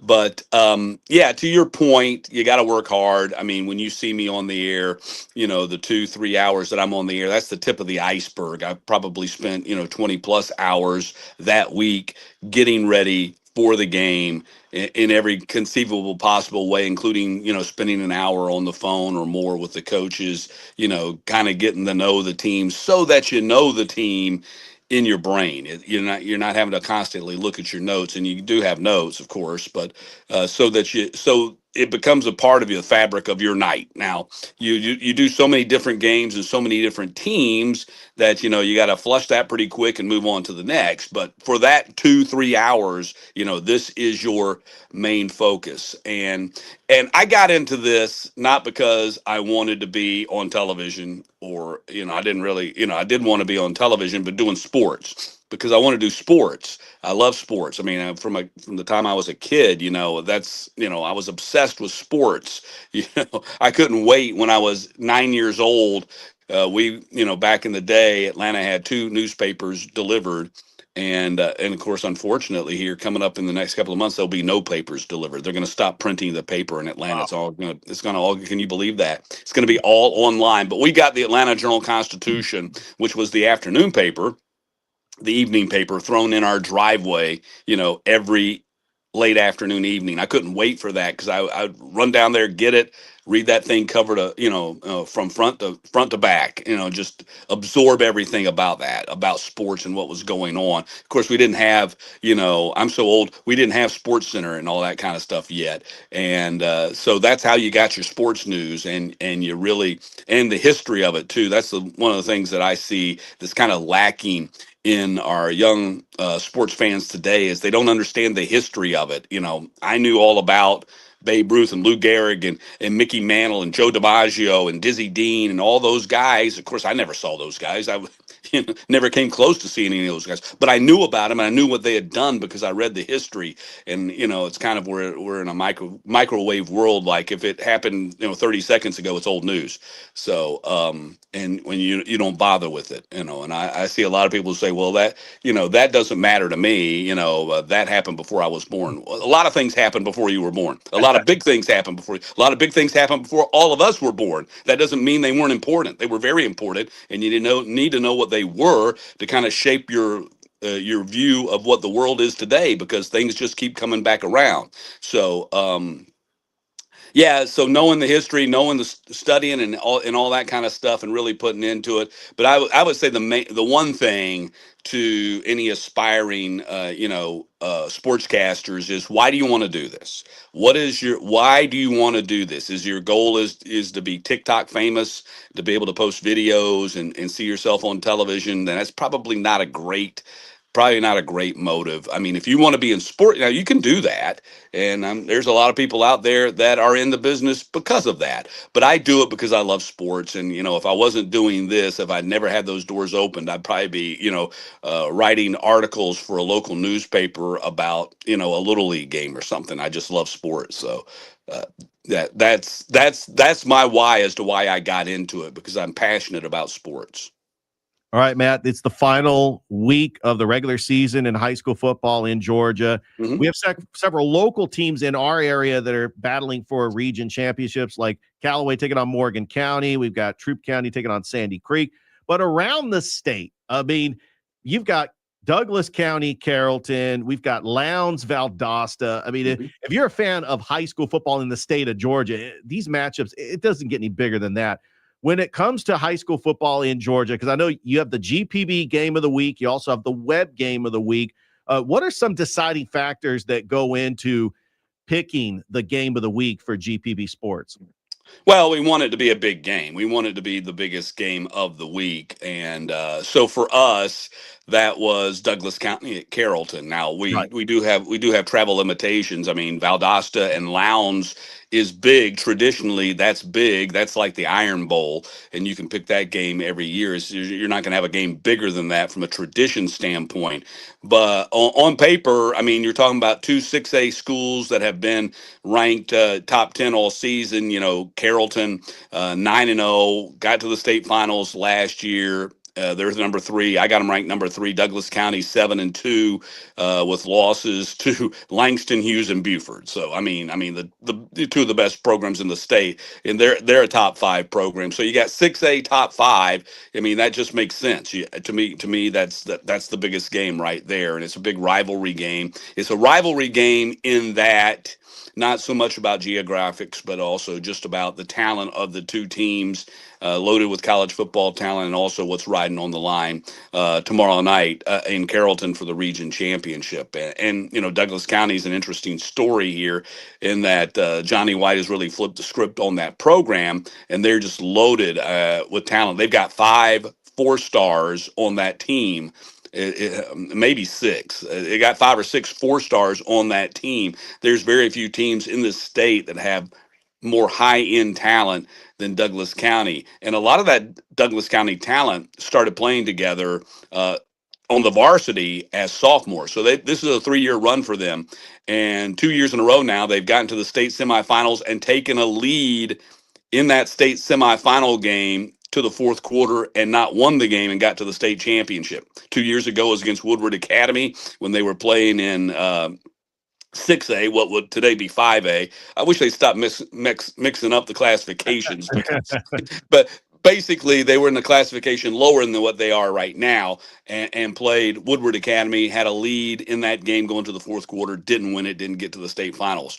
Then last year, of course, they had the lead going to the fourth. They were tied, going to the fourth quarter against Grayson, the eventual state champion, didn't win the game, didn't get to the state finals. And so now this is the final year for all of those sophomores, guys like Aaron Gregory, one of the top wide receivers in the country who's committed to Texas A&M. Jordan Carter, one of the top defensive ends in the country, also committed to Texas A&M.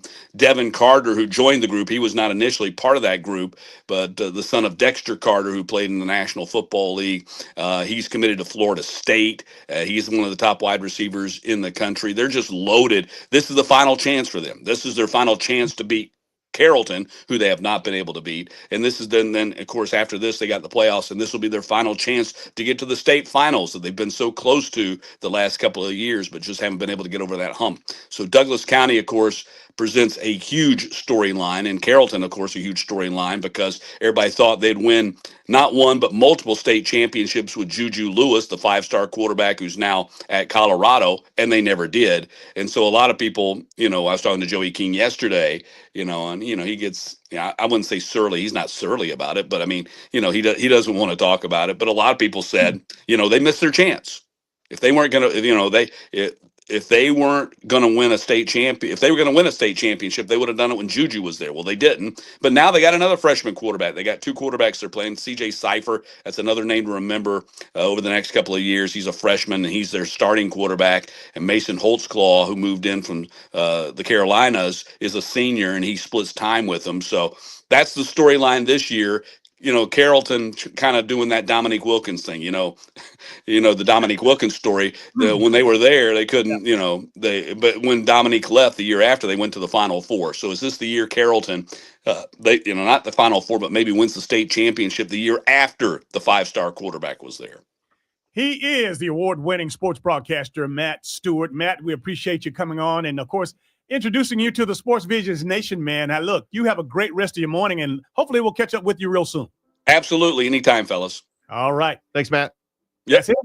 All right, let's go ahead and take our final break of the day. You are watching Facebook Live, and you're listening to WLTC HD2 Sportsvisions 921. This is the Sportsvisions Morning Show. I get my life right from the source, yeah, that's it. And I see you. If it's local, it's on the Sportsvisions Morning Show with former Georgia Bulldog DJ Jones and Thrift Behringer. I love playing sports, especially for my school. And that's because school sports are special. It's where it's safe to fail. It's where we're taught resilience, where our fear becomes confidence. It's where we learn to get back up after every fall. School sports are where 7.8 million students go from I can't to I can. This message presented by the AHSAA and the Alabama High School Athletic Directors and Coaches Association. The YMCA is just a starting line, for the true self blooms only when we find our purpose, what makes us tick below the surface. Y is the before work hustle and after school home. A section of my block, a corner to call my own. With my why, I stand strong, seen and supported all along. It's a million faces in a mirror, and everyone belongs. Find your why. Join today at ymca.org for a better us. The only live and local sports morning show. It's the Sportsvisions Morning Show with Chattahoochee Valley Sports Hall of Famer DJ Jones and Thrift Behringer on Sportsvisions 92.1. Welcome back to the final segment of the Sportsvisions Morning Show. DJ Jones and Richard Holdridge. Good Thursday morning, everybody. Hopefully you've had an opportunity to help let us help you get your day started. Again, it's just all we want to do is just get your blood flowing and get you in the mood for a wonderful day. We're less than 24 hours away from, of course, Friday night, but of course, Thursday night, tonight, we'll have a couple of high school football games for all those of you who have that taste on your palate. Carver and Kendrick will go at it, as well as Columbus and Sumter. And Richard, just your assessment, if you would, on those two games. Well, this is a big game for Columbus. They're trying to get back off the mat after losing to Spencer last week, 28-0. Sumter County is trying to host a couple of home playoff matchups. They're one of the top 10 teams in 2A. Their only loss on the season was an 8-7 loss to Carver. And then you got Carver trying to close out the perfect season, taking on Kendrick, trying to get that number 1 overall seed. And they're going to need some help from some other teams in 2A. I'm excited. I'll be on the call for Sumter County, Columbus at Kinnett Stadium, 7 o'clock kickoff on Georgia Alabama Sports Live. Good stuff. Good stuff. Hey, look, especially congratulations to Freddie Gilbert, the former University of Georgia All-American, who was just last Saturday inducted into the Georgia High School Football Hall of Fame. And, of course, tomorrow down in Jacksonville, I'll have the opportunity and the pleasures of joining Freddie and his family as I'll be presenting his Georgia-Florida Hall of Fame jacket. Of course, he and Sony Michelle will be going into that Hall of Fame, and that's presented by the city of Jacksonville for that Georgia-Florida game each and every year. Robbie Branscom, who has been and still is the executive director for the Fountain City Classic, the 35th annual Fountain City Classic, and it was so great, Richard, for Robbie to come on and not only talk about the game, but all the great activities and festivities that'll be going on starting on next Monday. Yeah, absolutely. We got to hype that game up. I mean, it's, we have a segment every week about the HBCU report. Tim Turner does a fantastic job with it, and I'm starting to get invested in these teams. I'm watching games. I'm seeing Albany State having a fantastic year, and Fort Valley State would love nothing more than to spoil the party and get a big win. And plus, great for the economy, a lot of tradition, a lot of alumni in the Southeast region. They're going to be packing A.J. McClung on Saturday, November the 8th, 2 o'clock kickoff. But it's that week leading up to it, and it was great having Robbie on just talking about all of it. Big shout out to our guy, Jack Patterson with WRBL, as well as Thrift taking a hit for us. Of course, we checked in with us. He's down in Macon at the GIAA. Of course, meetings there. He's doing big things with them, and you guys will have a lot on your plate with them. Oh, yeah. Yeah, definitely. The GIAA, he's been the voice of the GIAA the past couple of years. They're just going through all the logistics, getting ready for these football championships coming up in about a month. We'll have all the classifications over there at Mercer University. Sports journalist extraordinaires that they are, Jordan D. Hill. Of course, he's a beat writer for Dawgs 247 Sports. He focuses on the Georgia Bulldogs, and we're proud and privileged to have the opportunity to have him as a weekly contributor to talk about those dogs. Jordan can get on the horse with Kirby anytime he wants and find out just as much or more than anybody else that I know of in this area. And of course, our friend Matt Stewart. It was gracious to be a part of the Georgia High School Football Hall of Fame presentation last Saturday. Matt was one of 6 of us that had the opportunities of presenting. And again, now what an honor. Obviously, we get to celebrate these athletes, but for us, each one of us have 5 or 6 presentations that we make to these inductees. And Matt was on the call as well as I. But Matt has been tremendous in this business. And you talk about been there, done it, and has the T-shirt. This guy has the jersey.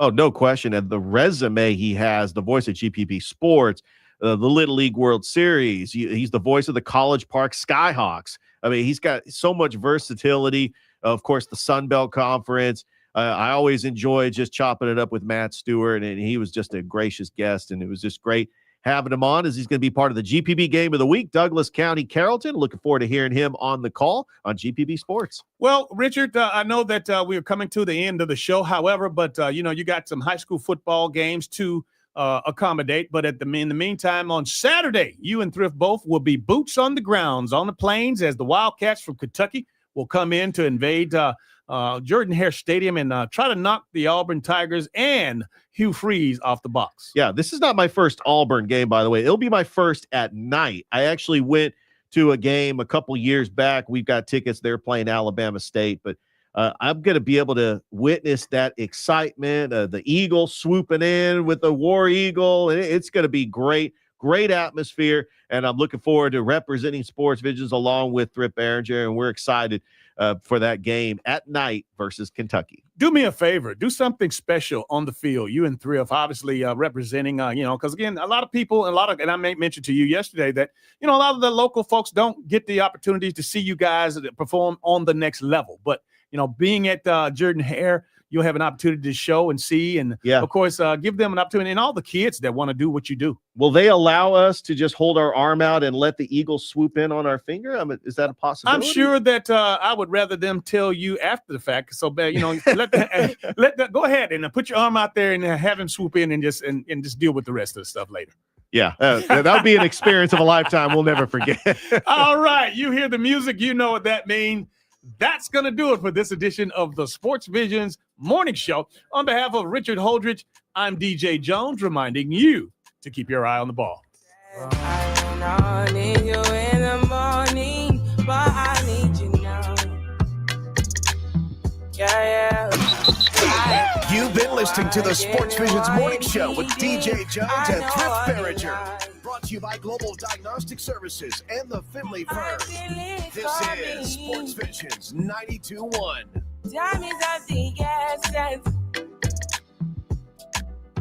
J. Smith Lanier and Company is now Marsh & McLennan Agency. We remain a full-service insurance, retirement, and risk management firm specializing in employee benefits, commercial insurance, surety, and personal insurance. It's our business to be there for you in the moments that matter, as we have for over 150 years, protecting what and who matters most. Marsh & McLennan Agency is one of the largest insurance brokers